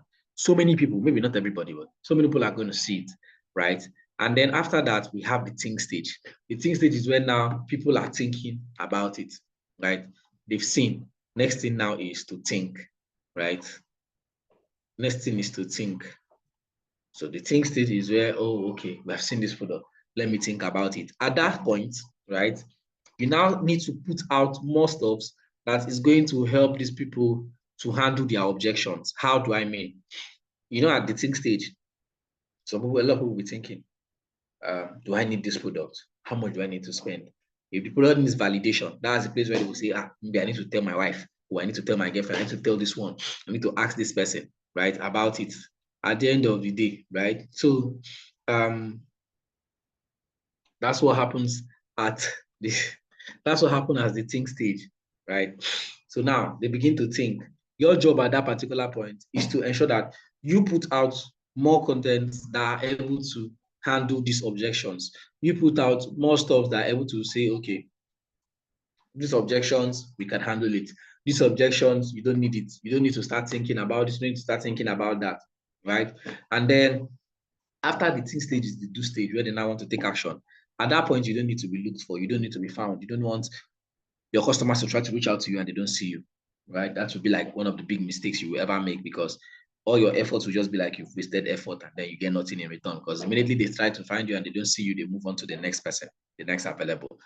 So you have to be everywhere. You have to be available so that they can find you, give them a clear call to action. And then the care stage is where you now begin to care for them, which of course is very important, because that is what will make them become returning customers. If you don't care for your customers, they will not become returning customers, because you need to show them some level of care, and then you can be able to upsell and resell and cross-sell. Upselling is selling another product that can help them, for that particular product that they have bought to be more beneficial. Then cross-selling is selling a different product entirely to them. And you can do this very well at the care stage, because at that point in time, you've developed a relationship with these people. They have trusted you. They have trusted your brand. So it is very easier. It was very easy for you to bring up another product forward and try to sell. You can begin to tell them, okay, you bought this from us before. Maybe you bought this particular thing. If you buy this other product to augment it, it's going to make this particular one that you bought work better, work even much faster, makes you more efficient. They will listen to you. They are, okay, this is going to make us work better. Let's buy it and let's stop this one up.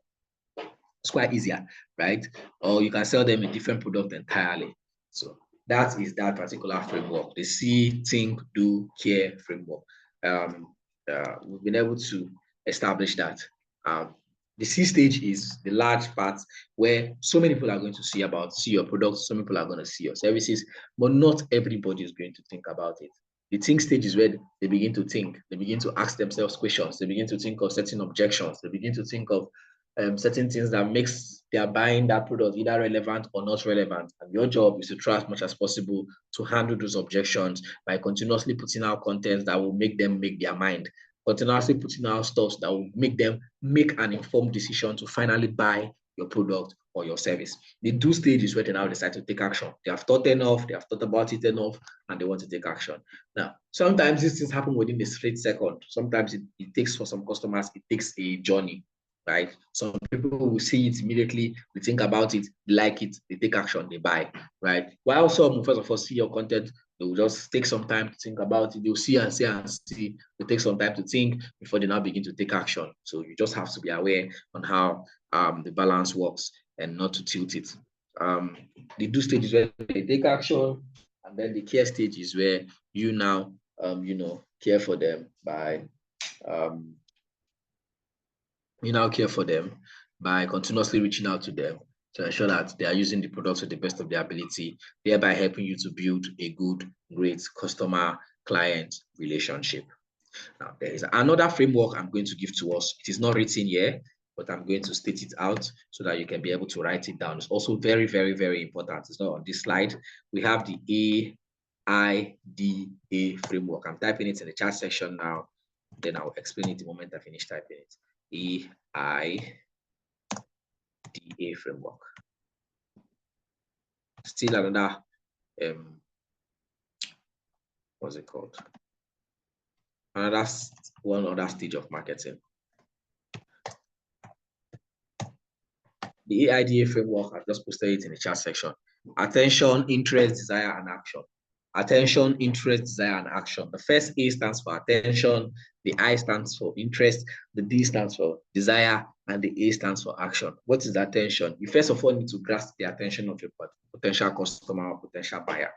What you need to understand now is that the attention span of people is very low, very, very, very, very low. So whatever you're doing has to grasp their attention.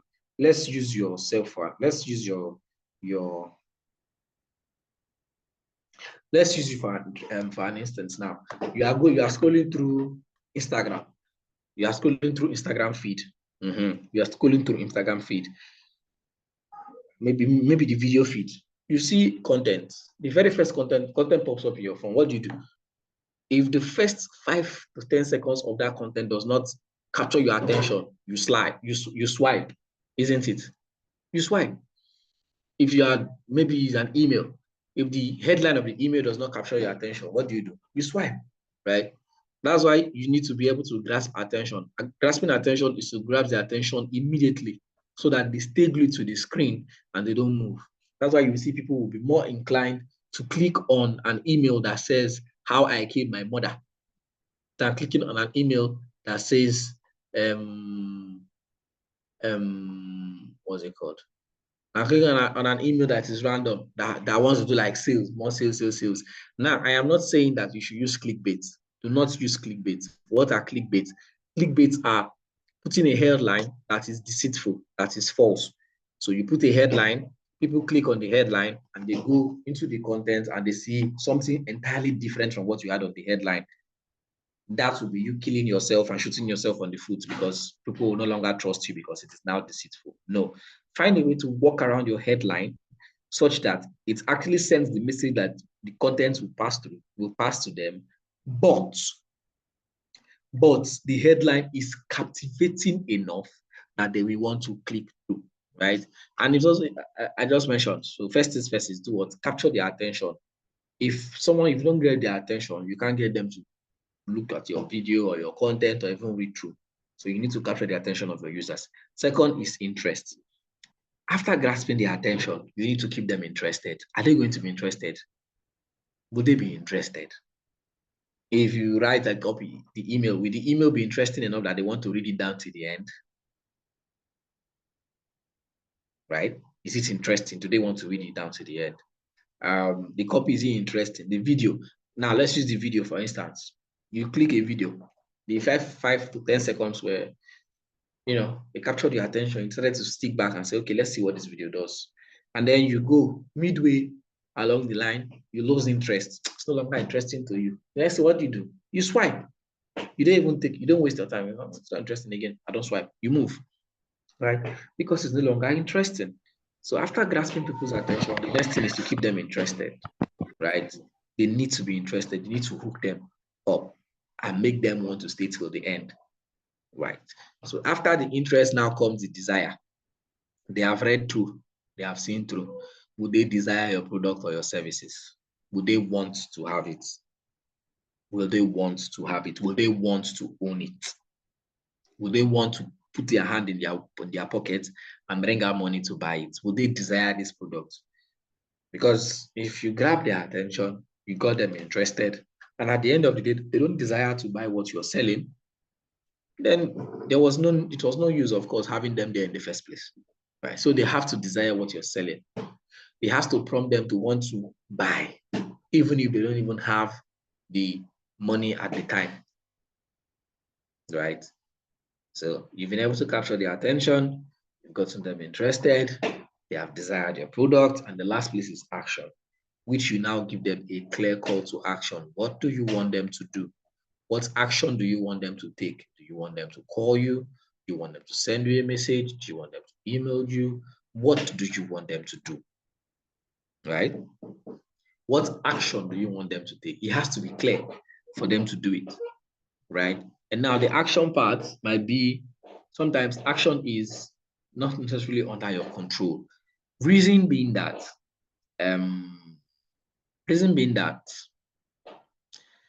it might be out of your control. Maybe you've captured their attention, they got interested, they desire the product, but because maybe they don't have the financial capacity at the time, or one problem or the other got them not to take action. But does not mean that you don't have to put a clear call to action. You have to let them know what you want them to do, right? So that is the AIDA framework. First, you need to grasp the attention of your target market or your target users. Attention is very important.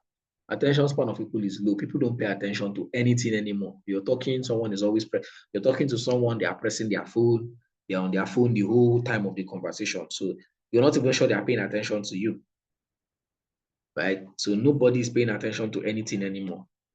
So you need to be able to grasp that attention. You need to be able to stop them from scrolling. They are scrolling, they cannot scroll past, they stop when it gets to that point. Then the interests, you need to be able to grasp their interest, right? Let them be interested in what you're offering them, in the story you're telling them, in the whatever you're putting out. They have to be interested. Next is desire, right? Do they desire this product? Do they desire this service? Would they want to have it? And then the final one is action, which of course is a clear call to action. This is what you need to do to be able to get this product or this service into their hands. These are the action you need to take. That's the AIDA: attention, interest, desire, and action. Do we have this?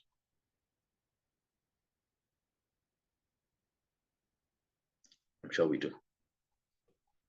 Okay. Yes, sir. Fire on, sir. Moving on. You see, I'm trying. Your network is very bad. I don't know who this is, but your network is so bad. I'm really struggling to hear you. I don't know if any other person can hear you, but your line is breaking. If you can type. I can't hear him. I can't hear him very well. If you can type, please, better for us and yourself as well. All right. Are we good? I know I'm fast. I know I'm trying to be fast, but I'm trying to move fast so we can cover up. because our class is very short. Okay. Okay, we are good. We are good. All right. The next one I'm also going to mention is the awareness level of your audience. See, this is I'm saying are quite the important things. The technical part of marketing is, yes, technical can be a bit tricky, but they are quite easier. You need to know the basics and the foundation on whatever you want to do when you're marketing, right? Now I'm going to mention the awareness level of your audience, which is the next thing I want to mention so that everybody has that in front of their mind. We have 4 different awareness level of audience. I'm still going to type it the way I did the first one. We have the unaware audience segments. We have the unaware audience type, the unaware. We have the problem aware. I'm going to explain after typing. We have the problem aware, solution aware. Problem aware, solution aware. And then we have problem aware,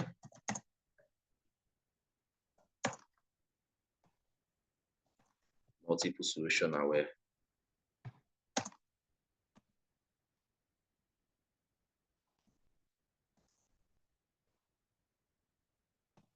All right, good. We have the unaware audience, we have the problem aware audience, we have the problem aware, solution aware, and we have the problem aware, multiple solution aware audience. Let me explain them in details. Unaware audience are those people that are not even aware that they have a problem. For instance, I'll give myself as an instance. I follow up a good doctor, and there was a time one of his content that said, the twitching of neck, you see that thing that we used to turn our neck to the left and the right, that some people even give somebody their neck to turn for them and do crack, crack, bam. See that thing? He said it is dangerous and risky because we have very light vessels on our neck that can actually get damaged by twitching the neck. And I never knew it was a problem because I'm always turning my neck left and right. Even now I'm turning it because I need the ear word. I still do it once in a while, right? Yeah, but I was an unaware audience at that point in time. Another time was when somebody said earlier today, one of my first class, somebody said the time of hot dog. I never knew hot dog was harmful until Apoku doctor said it. So you see that it is a problem, but I was not aware. So at that point, I am under the unaware audience segment. So you need to be aware that there is an unaware audience in your market. Those people don't even know that they have a problem. They don't even know that they have a problem. Your job is to tell them that, listen, this is your problem, this is the problem, and then this is the solution. Then we have the problem aware audience type, no solution aware. They are aware that they have a problem, but they are not aware that there's a solution. They don't know the solution. They know that, yes, this thing that is doing me is probably a problem, but they don't know the solution. They don't have a solution at hand, right? So this set of audience are people that you want to tell them that, listen, there's a solution. Yes, we know you know your problem, but there's a solution, and this is the solution. We have the solution, right? Then the third ones are the problem aware, solution aware. These guys are aware that they have a problem, right? These guys know, oh, there's a problem. These guys are aware that there's a solution, but they don't know which solution to use. Do you understand? They don't know which solution to go for. Yes, I know I have a problem. I know that there is a solution. Yes, but which solution am I going to use? These guys don't know the solution to use, right? So your job is to tell them that, listen, yes, we know you have a problem. We know there's a solution. We have the solution. Our solution is the perfect solution for you to use. Then the last set, which is the most troubling set of people, the okapatapata of them all, is the problem aware, multiple solution aware target audience type. These guys know that they have a problem. These guys know that there are solutions. These guys have used multiple solutions. These guys have used solutions from different companies and different brands soliciting that they use their products. They are tired. So what do you want to tell them that will make them believe that your own product is better than what they have been using in the past?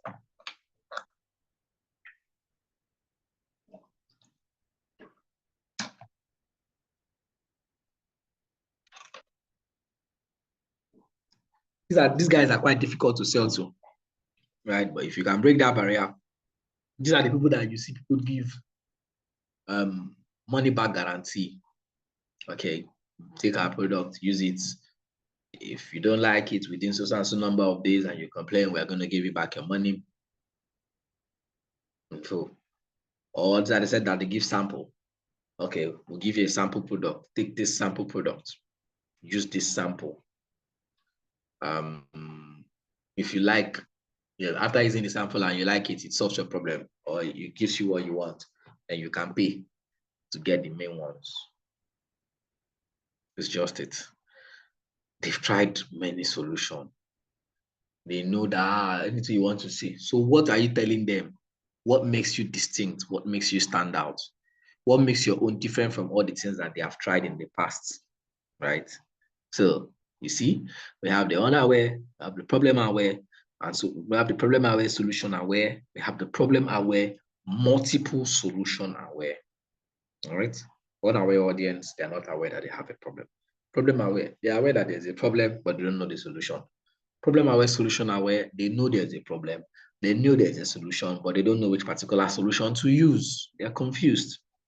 And then the problem aware, multiple solution aware, know there's a problem. They have used several solutions, but no one is solving that problem. No one has been able to solve their problem to their satisfaction. So they are already eventually tired. And you're coming to tell them, I have a product that can solve that issue. How? Why should they believe you? Why should they trust you? What makes your own different? You have to figure that out. And then you have to give it to them if you have to sell to this particular audience type. Any question?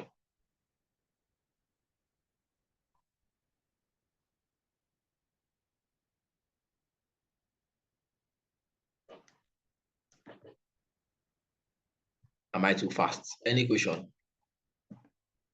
No, you're not fast. Not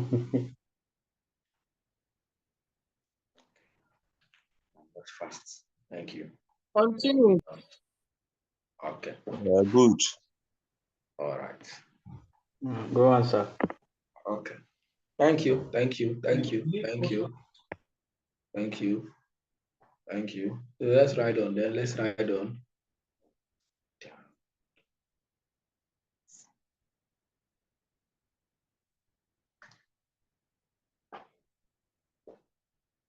Okay. So I made mention of carrying out a survey on your audience. We'll take that home. That will be the final thing we're going to do today. And then we need to, some of us are already conversant, some of us will definitely be conversant with it, right? But of course, for the sake of those who are not conversant with it, we have to look at it. You want to create a survey. How do you create a survey? What kind of questions do you ask to find out from your audience? Now, this is like me going back to this place. Who are my target audience? Trying to understand who your target market are. Right, so you don't get confused. And then you want to create a survey. How do you create a survey? How do you do that? So I'm going to open my Chrome browser. We are going to be using, of course, you can use several other survey. You can use SurveyMonkey. You can use quite a few. But Google Doc is like the simplest and the most accessible. So long as you have a Google account, that is the Gmail account, you can be able to access it. And we are going to create a very quick survey within 30 minutes and be done with it. So I'm going to open up and I'm going to share my Chrome browser screen.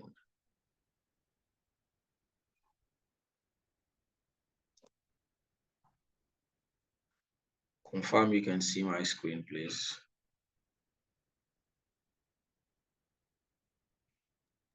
Oh, yes, I can see your screen. Yes, sir. I can see your screen from my end, sir. Okay. Yes, it's visible. All right, thank you. It came up and went off again, sir. Is it on now? Yes, it should be. This is Chrome. Yeah, This it's is my on now. Chrome, It's on this is clearly. Chrome browser. And you need to create a survey using the Chrome browser screen. Now, one thing is to know how to use. Another thing is what kind of questions do you want to ask? Because there's a few technicalities to the questions on how you want to go about them. Now I can come here. Now this is where you select your Google form, because this is a new window, a new tab on a Chrome browser, of course, which is owned by Google. So I simply go to this place. You can find them here.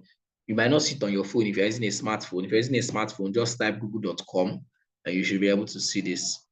If you type google.com, allow it to load, you'll be able to see this. And then you can click on these Google apps, right?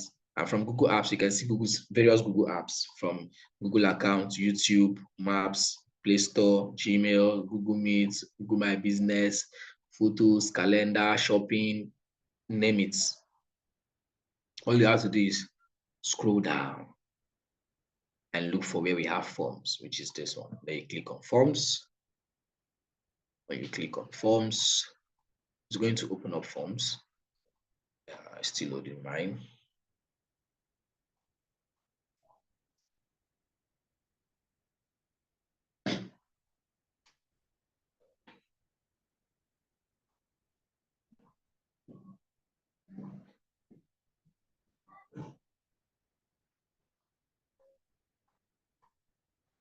Yeah, so this is it. And then you can see a lot of other forms that have been created here. A lot of other surveys and forms have been created for several reasons. Remote job expert, blah, blah, blah, blah, blah. And all of it, right? So what you have to do is, we are going to be creating from scratch. So we are going to create a new survey. So we are going to click on blank form. You can see that's always the first thing you see, because they have their own templates that they've already created for people. So we are clicking on a blank form, and we are going to start by creating our own survey from scratch. So firstly, what industry are we going to be creating our survey for? I hope we can finish this within the small time that we have, because this can be very technical at times, and it can be very you need to think about the questions very well before you put them down. So hopefully, I hope we can be very fast, and let's do something that is going to be quite easy for us to get the questions. So give me suggestions. What industry, what sector, what field, what niche? Like we can use food industry. This eatery. Eatery. Somebody wanted to say something else. Hey, we can be specific now. Maybe bakery, because so many of us are used to bread. Food is fine. That's fine. Yeah. Okay. What do we want to ask about food? It should.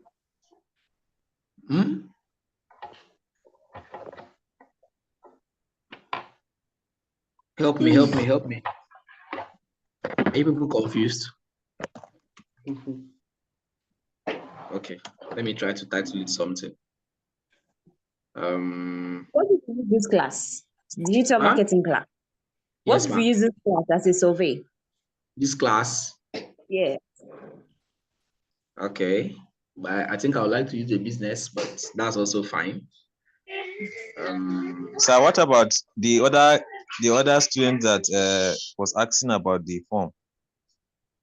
Can't you just give us some information about what he wants to capture from? I don't know. Let's just use food. Let's see. I'm trying to think of what to title the form. We want to know people's favorite. Sir? We wanted to know people's favorites. Favorite food. Okay. Let's see. That was your first question now. That's very bland. I'll think of something.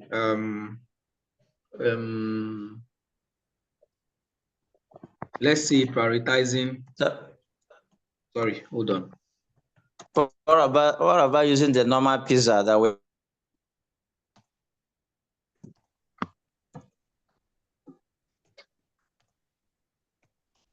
What do you think?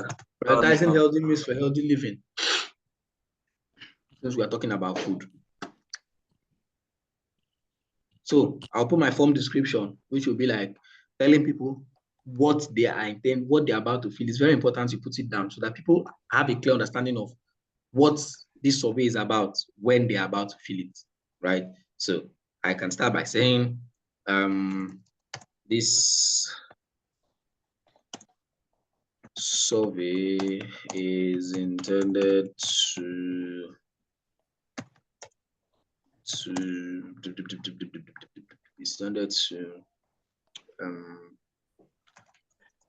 find out how best you consume your meals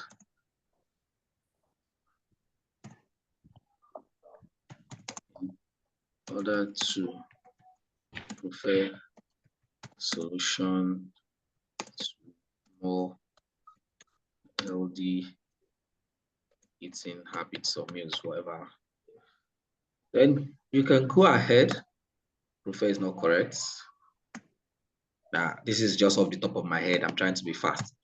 You can go ahead to add a disclaimer like this.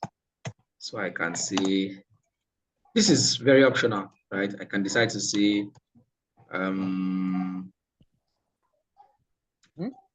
every information provided in this survey will be kept confidential and will not be shared with any third party without your express permission. Just off the top of my head. Just off the top of my head. Ojekunle Kingsley, what's your problem? What happened? So I can put this in bold.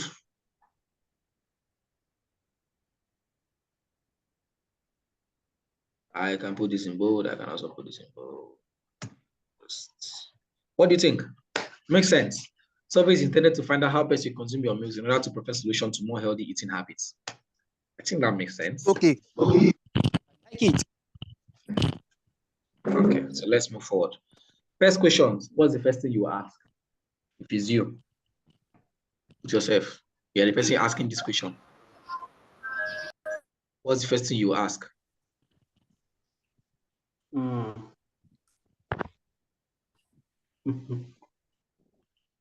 Name. Favorite meal now. Favorite meal, obviously. Favorite meal. Yeah. Someone said name. Like Common meal.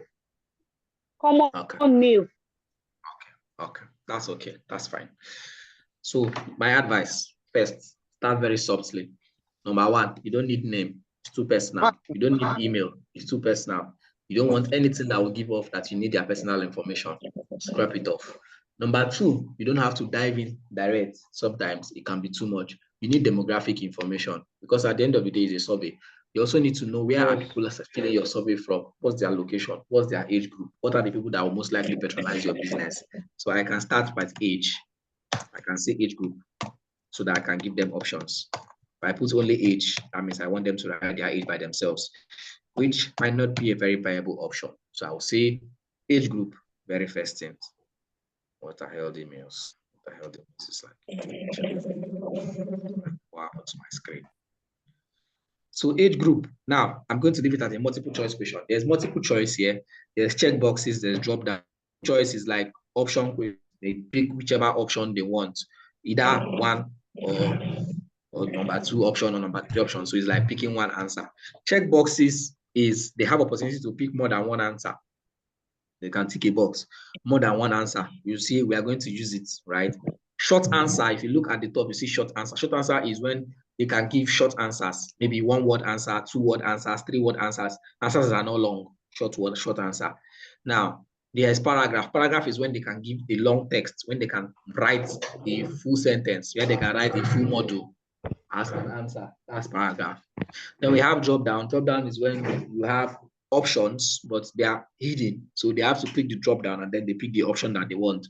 Sometimes that's good for when you want to select maybe location, you want to put DP as a states and capital, you can just put drop down. Then there is file upload for them to upload files. If you want them to maybe upload their picture, upload something, upload any stuff, that's file upload. Then there's linear scale, where you can say on a scale of 1 to 5, on a scale of 1 to 10, tell us what you feel about this, or tell us what. So it's not like a scale. They pick on the scale of this. They can now pick. This is rating. This is new. I don't even know what this is. Multiple choice grid is more like options, but this time around is in a grid format. Checkbox grid is the same thing with checkboxes, but it's in a grid format. That one is not. It's not a big deal. Then there's dates, and then there's time. That one is also very self-explanatory. So let's just dive in and let's see what we can do. So first thing is age group. We're going to be using multiple choice question. So we'll be using age group. So we can start with, what's the age group we're starting with? Let's say 20. 20 to what? 29. 25. 30 to 39. 40 to 30 to 40. 49. See how I'm doing it. 50 above. No stress. The class is taking longer time. The class is supposed to end by 5, Kingsley. The class is taking longer time. You can leave. Thank you. So we have the age group 20 to 29, 30 to 39, 40 to 49, 50 and above. Invariably, we are saying pick your age group. We're not telling you to choose your age directly. So pick the age group that suits you. Most likely stay more than 5 guys. So you'll bear with me so we can finish this form. So after age group, what's the next thing? Please, I have a question. What's the difference between this multiple choice option and checkbox? Checkboxes. If I put checkboxes, do you see what the option is? If I put male, I put female, I put other. The person can tick male, tick female, tick other. So it's like ticking a box. So you can select more than one option. So when it comes to multiple choice, the person is only restricted to choosing one particular option. Yeah. Oh, I see. Thank you very much. Yeah. So we have put gender, male, female. I mean, if you're outside Nigeria, you definitely know you add other genders because gender is many. There are many gender now. You can put she slash him slash her. You know, just be open-minded as if you're outside Nigeria. But let's restrict it to male, female, and other. Yeah. Male, female, and other. I did not say anything. If you know what, disclose your gender. If you put them. I did not say anything, please. Okay, so sir. There's age group. We have put age group. We have put gender. We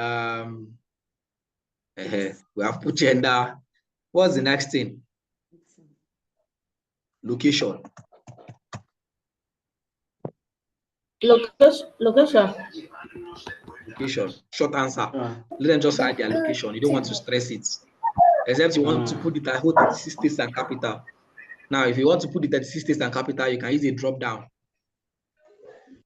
If you use a drop down, you type the whole 36 states: Lagos, Port Harcourt, Rivers, Ebonyi, Enugu, Abia, Bayelsa, Delta, Benue, Benin. You just type all of them.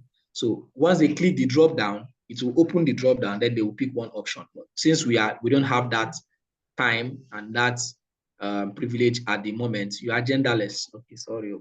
At the moment, we'll just go with short answer. So they'll just type their location. Now, we've been able to develop some basic demographic information, which are the most important ones we want, which is their age group, their gender, their location, except you want to know how much they earn, which I don't know if it is relevant to the form, but if it is relevant, you can add it.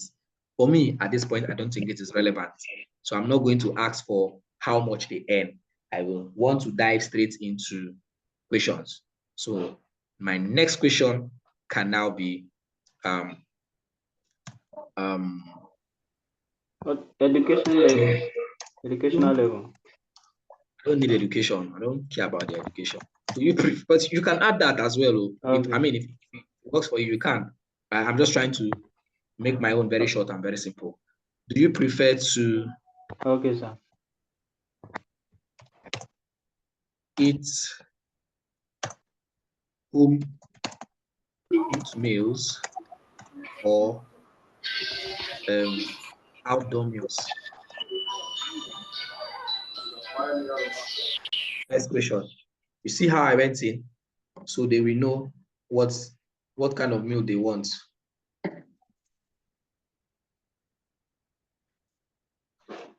So I can then put the options. Number 1, home cooked meal.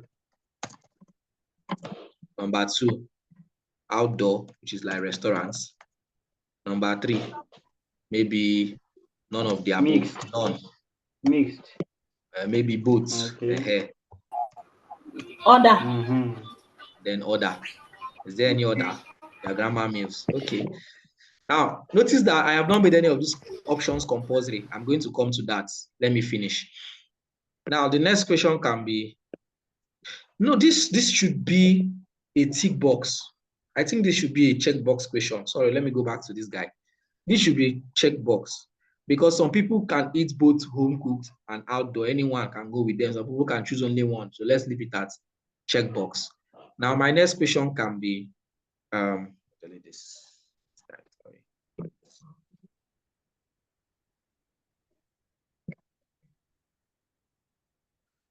my next question can now be,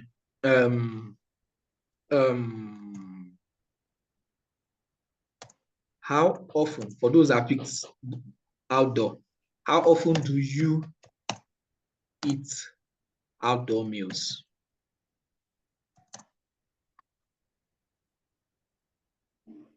Now it can be always, rarely. What are the other options? Daily, twice a week, okay. That one is longer. Daily. Okay, let's do that. Let's use that. Daily. Occasionally. Weekly. Yeah, occasionally. Thank you. That was what I was thinking of. Monthly. Never. Never. Yearly. Yearly. Yearly. That one is long. I beg. Let's leave yearly first. Never. Right. Now we've asked them how often do you eat outdoor meal. Daily, weekly, monthly, and never. Let's just go. Let's just roll with what we have first. Right? Let's just roll. I'm just trying to give us a framework on how you should structure your questions. Never. Now my next question can be, what kind of restaurants, or how do they put it? Is it restaurants, or what kind of places do you prefer to take your outdoor meals? Because you are an outdoor meal person, so that's what you are looking for. Let's focus on that.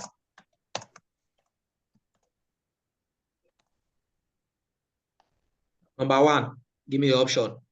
You guys are not conversing what I'm doing. Buka. Yes. Number 2. Number 2. Executive what? Restaurant. Restaurant. Sorry. Somebody just said something. Come again. Mama put. Mama put and Buka. What's the difference? That's both sides. Mama put. Now, that is under Buka. Mama put is under Buka now. It's different. Okay. E3. E3. Thank you. Next one. Exotic restaurants. Okay. Next one. Canteen. Okay. Let's put check boxes because some people will eat in multiple places. They don't have one place. Hawking food. Bam. That one says day. Okay. That one day. Hawked meals. So we've been able to establish what kind of places they prefer to take their outdoor meals, right? Now, our next question can now be, what would you say has been your experience with eating from the above mentioned places? Now, do you see that this automatically gives us a long answer text? The reason I did that is, remember, if you are discussing with someone, they will explain, they will give you explanation. You need to allow them to explain. Now, not everybody will be willing to give you this long text, but you have to add it. The reason is, you are not giving them an opportunity to express themselves. This is where they now tell you the problems. Notice how we've gone from where they eat, where they prefer to eat. So you want to know people that will prefer to be your customers, that prefer to want to eat food from you. How often they want to eat food from you. What kind of places that they have been eating food from in the past. And what their experience has been with eating food from those places. Is it a good experience? Is it a bad experience? This is where you want them to give you the answer. More like a long answer text now. So they will have the opportunity to explain themselves and say, oh, if there has been a bad experience, some places have been terrible. Some of them, they don't know how to cook their meals. Some of them use dirty environments. Some of them use unclean water. These are like, you want people to tell you their experiences. So these experiences will inform how you are going to also be drafting your content and how you're going to know the category of your audience and what their experiences have been so far. That is going to help you know what you want to target and how to target them. So I'll go to the next question. What do you think the next question should be?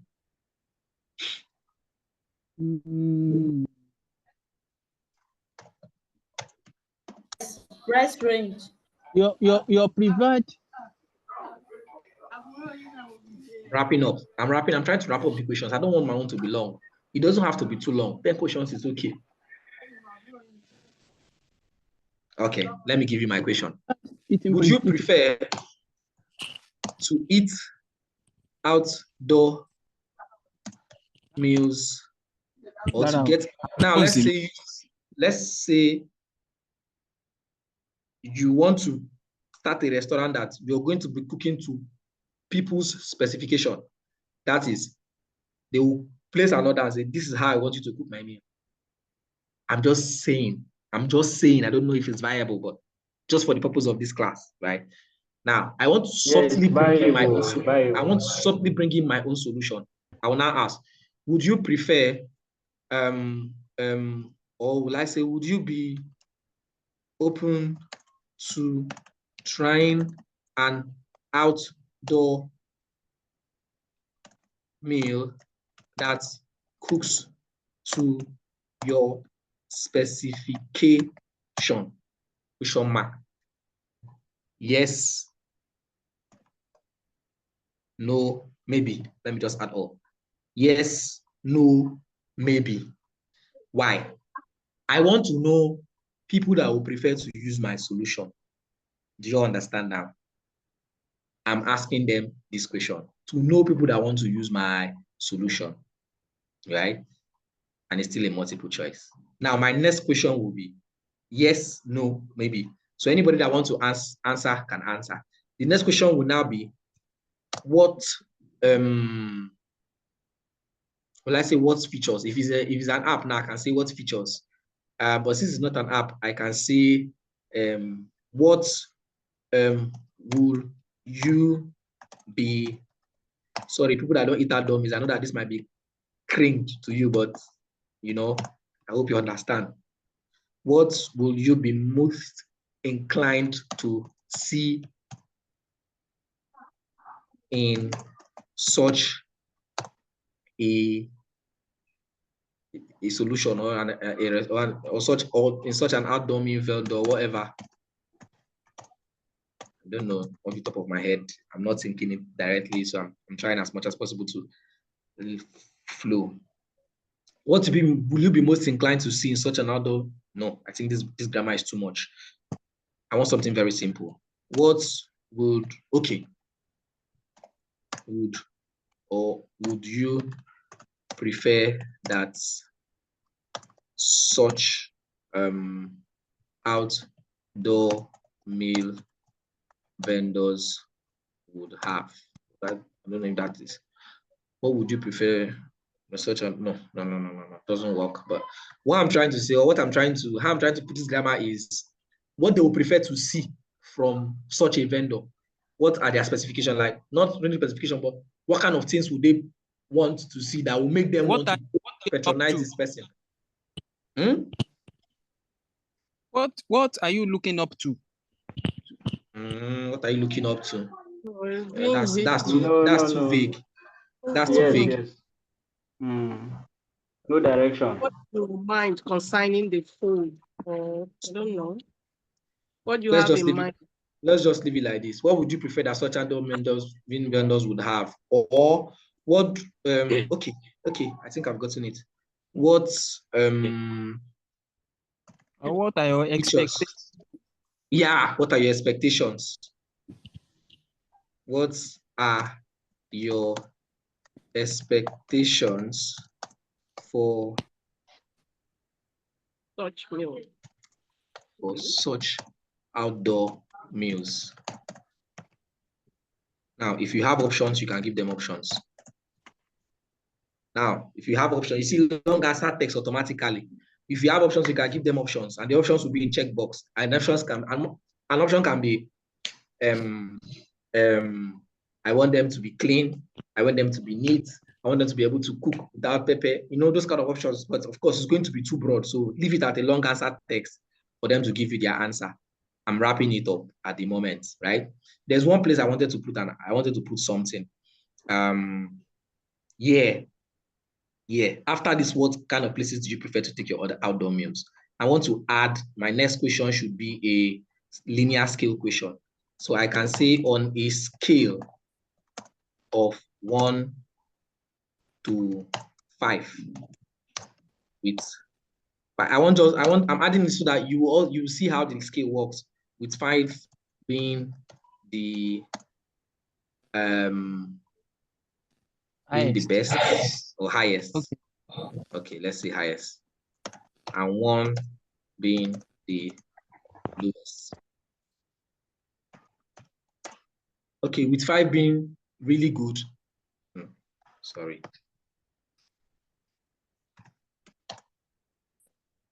Very good, and 1 being very poor. How would you say, or what would you say outdoor meals have been? How would you say outdoor meal vendors have been? See, I'm rushing this, but I'm sure it's making sense, right? So now it's like a scale. Let them scale the answer. Let them give you a scale. Yeah. Who is timing me? You will time me, Taya, because I will finish this thing before we leave here. Ezekiel, if you don't want to stay till the end, you can leave. Can leave the class. It's that simple. If you don't want to stay, you can leave. It's that simple. It's not a do or die affair. It's not election. Okay. Please finish it. I'm really enjoying the session, this practical session. Please finish it, sir. Please, sir. What are your expectations for outdoor meals? This is like me trying to end up. So let them tell me their expectations. Now, I can now subtly add my last question, which will lead them to my process. My last question can now be time now, based on time they need it, morning, afternoon, or night. I don't think it's about morning, afternoon now. Would you like to be aware when such a solution launches? That is, maybe you have not launched your business yet. Yes, no, maybe. I add all. Right? Then my last question will now be, if you answer to the above question, yes. If yes, comma, kindly leave your name and email, and you would be the first to know? Head, bruv. You see, it's that simple. Now you give them the option to drop their name and their email.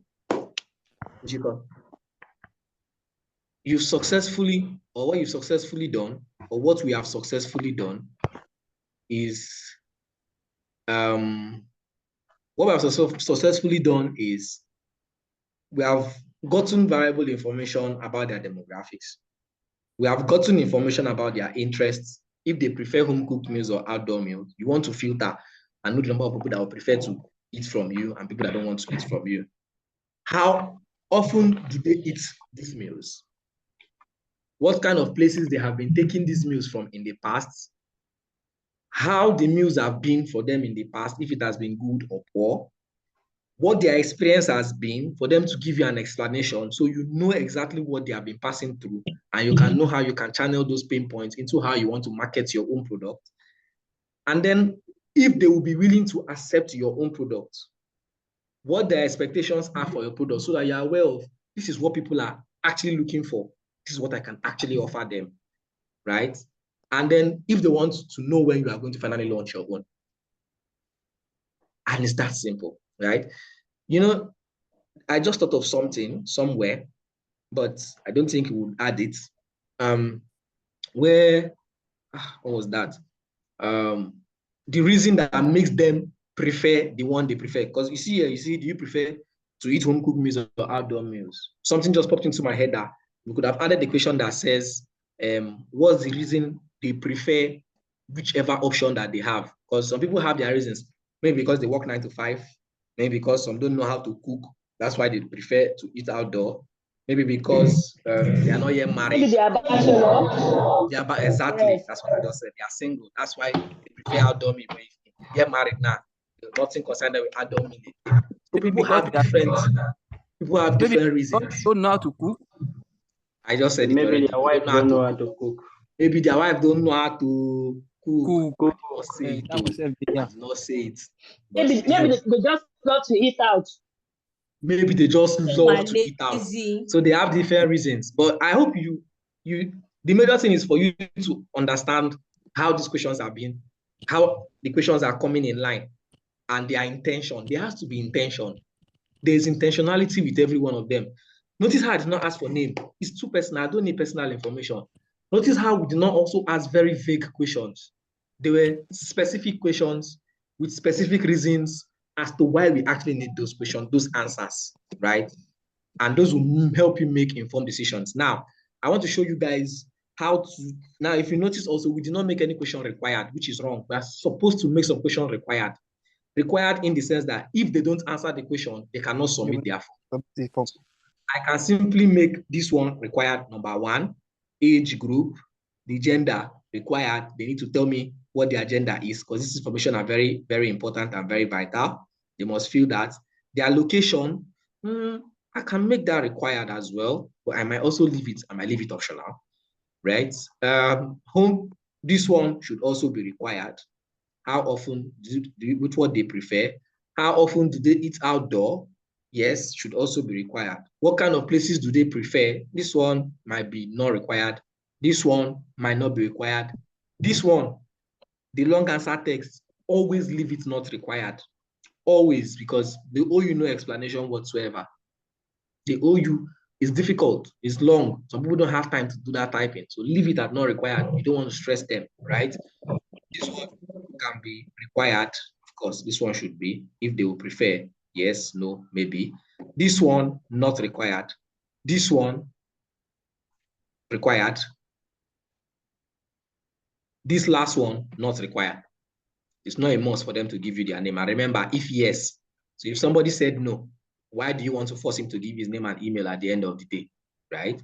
So you want to be able to know what you want to keep required and what you don't want to keep required, right? So that you know how your form goes. And at the end of the day, you have a very beautiful survey. Now, the major things are the questions. The rest can be done easily. This can be the settings. I can go to customizing my theme for my survey. You can change your font. You can change your font size.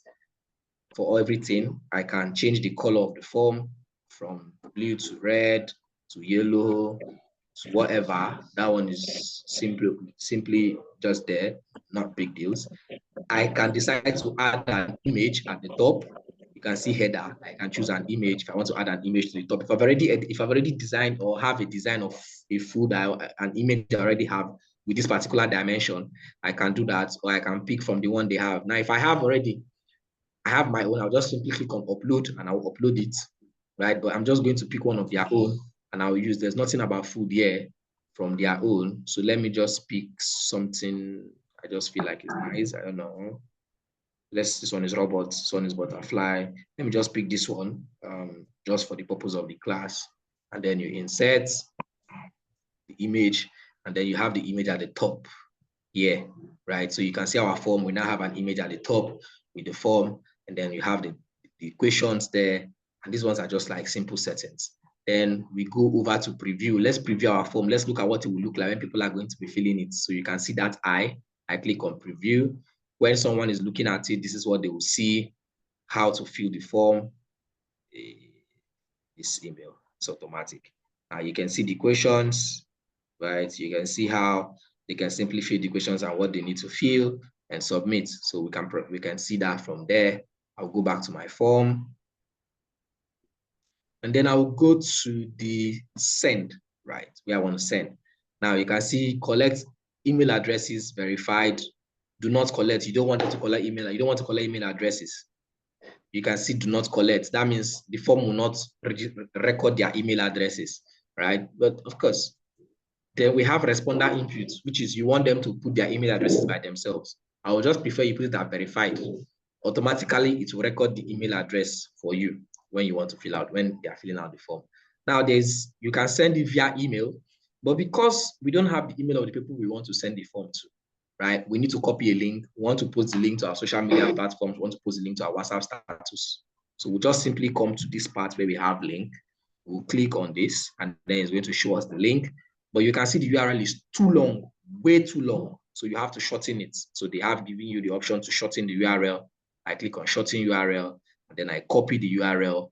Then I can paste it anywhere with maybe a short message, right? Let's say, I can see a message like whatever the message is, please help us fill this form, blah, blah, blah, blah, blah. Please help us fill out. Please, are you recording your screen so we can go through it later? Ma'am? Is there a way you're recording your screen so that we can go through it Yes, later? the class is being recorded, so the screen is being recorded as well. All right, thank you. Yeah. So fill out this survey, then I'll put in the form. Yeah.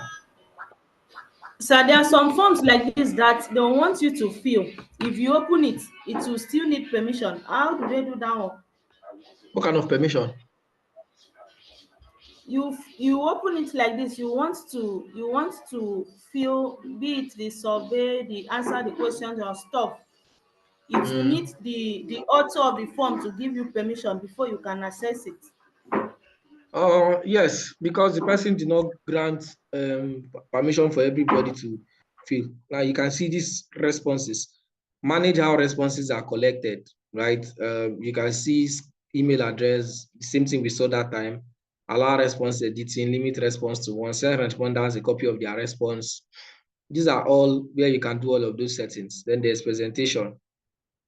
Where's this one? Confirmation message. Okay, this is it. Submit link, view results summary.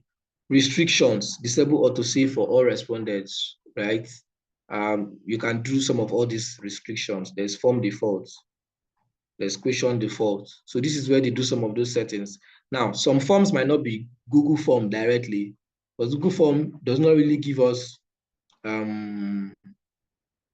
so many restrictions, right? You can see what we have as restrictions: to collect email addresses, send responders a copy, which is off, meaning that they cannot get a copy of their form after they have filled it. Now, allow response editing, which means you can change after you filled your form. Limit to one response at a time. I'm trying to find that, but I can't see it here. Show link to submit another response. Nope.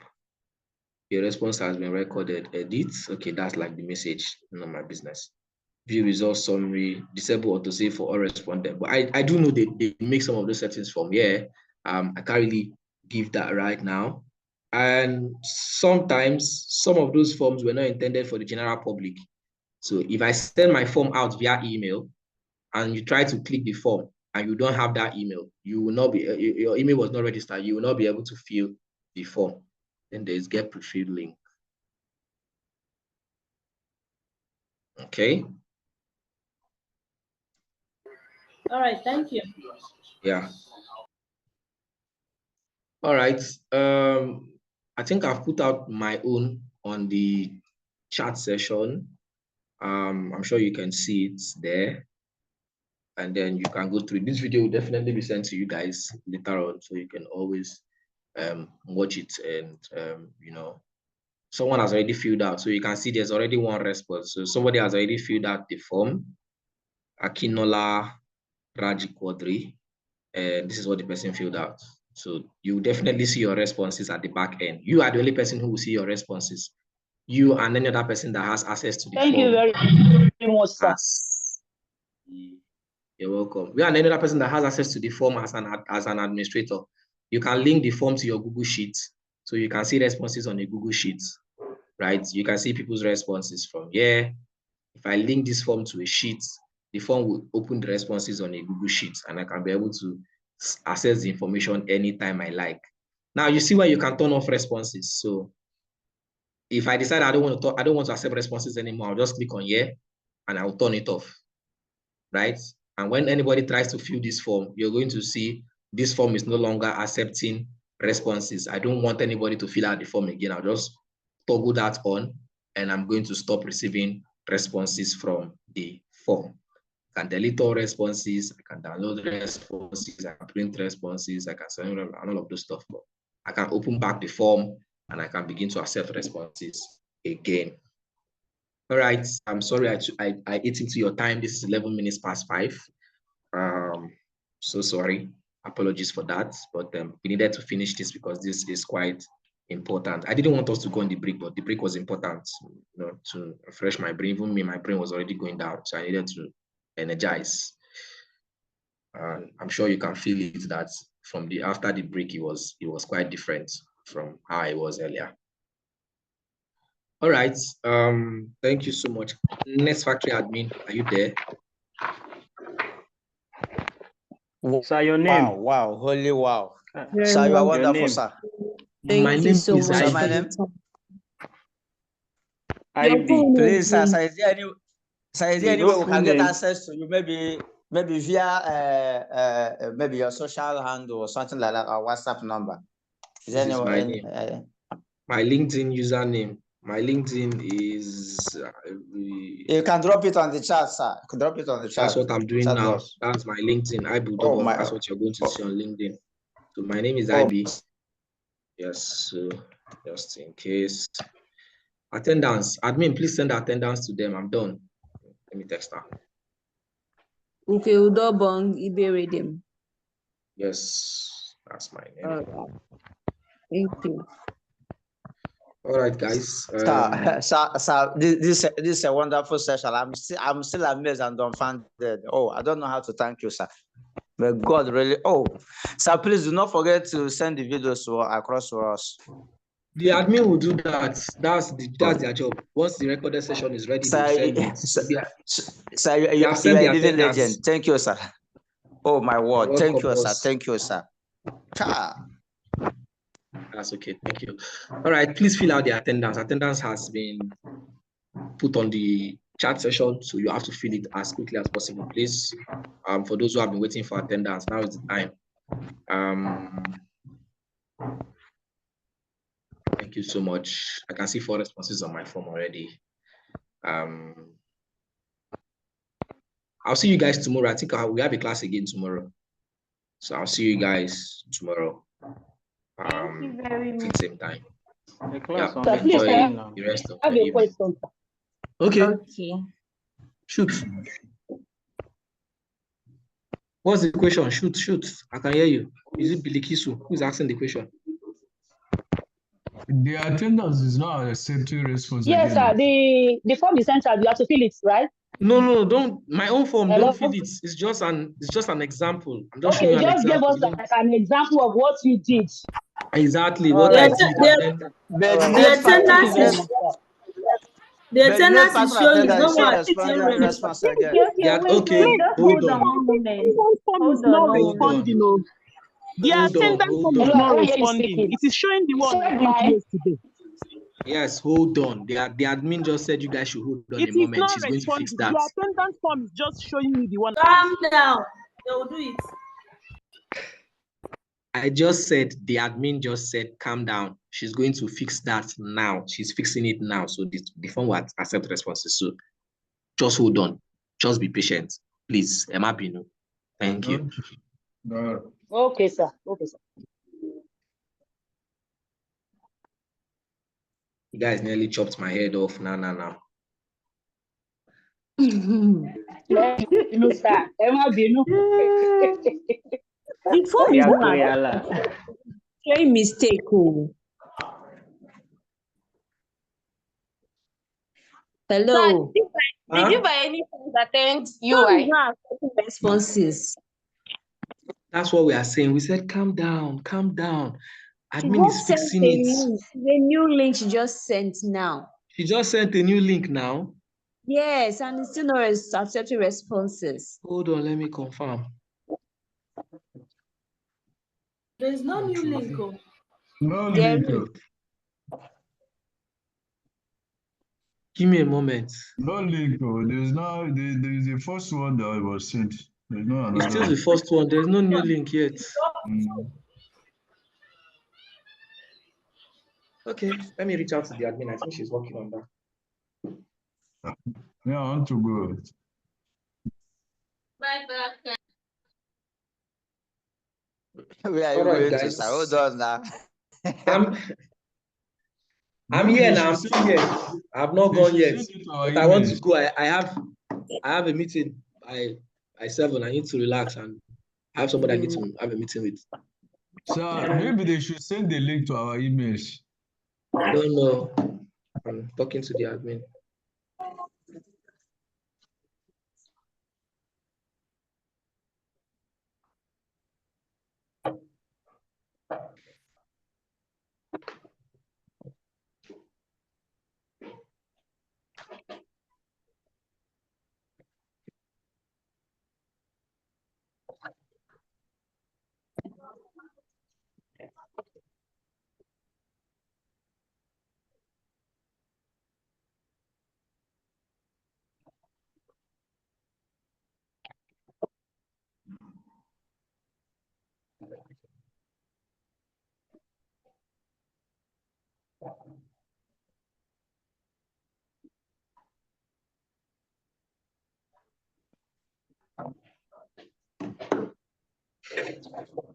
Okay, hold on.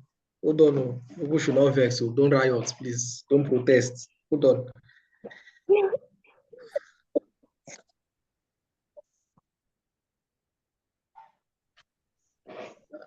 I'm talking to the admin now, so just give her a moment.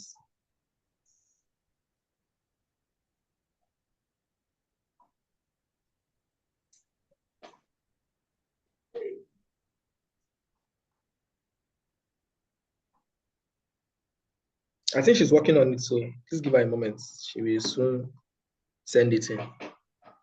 In the meantime, if people can discuss with me, let me not leave you. So you can discuss with me. 44 people on the call. Just That's noticed that there was something in the form saying no acceptance. I've corrected it now. Please try filling it again. okay.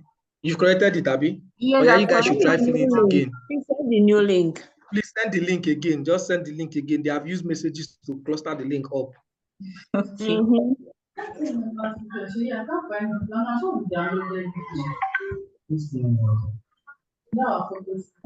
Okay. Help us. It says on my laptops that open are too much. Where is chat now? You know what? Is it the same link, Helen? It's the same link, but let me just reshare it. I want to reshare it to them. I'm trying to copy the one at the top. Okay. So I've just copied it and I've pasted. Yeah, you guys should try it again and let me know, I'm please. looking for chat safe. So that okay, I guess what's going I on? can't even see the link again. I just posted it. It's now working. It's working now.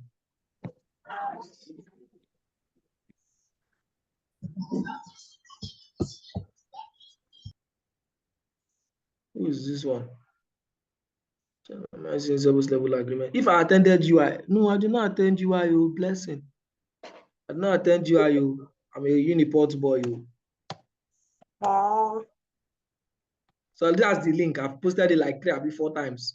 If you say that you did not see it, you need to buy glasses. It's there. If you do not see the link, just come and borrow my glasses. Please check it out and let me know how far. Is it working now? Yes, sir. Yes. Okay. Okay. It's working. Thank God. I'm finding it difficult to copy it. I don't know. Click it now. If you copy is not allowed, just click it and it should redirect you to where there is forms. And then if I'm still posting the link again or multiple times, it's there now, like 8 to 10 times. Happy, thank you so much. Thank you, and thank you everybody for your patience. I honestly didn't know that it was on not accepting responses. I really appreciate everybody that stayed to the end of the class, and I'm happy that you guys got value for your time. I'll send them the code to Tell Ezekiel that he should not disturb me next time. I will kick him out. Thank you. We'll not disturb you like this next time. Thank you. All right, guys. Ezekiel, you are putting, they laugh you. Okay. See you guys tomorrow. Have a very good evening. Enjoy your weekend. Thank you very much, sir. Thank you very Till much. tomorrow. Thank you. Bye. Take care. Enjoy your weekend too. Bye. You too. Thank you very much, sir. May the very good Lord Thank bless you you very very good. much, sir. Thank you, sir. I really enjoyed this session, sir. Hoping to see you tomorrow again. Fellow Thank you. All right. Fellow comrade, Yes, comrade, I greet you. Even though that our comrade himself is not giving us money. Don't worry. All right. See you All guys right, next. Yeah. Bye.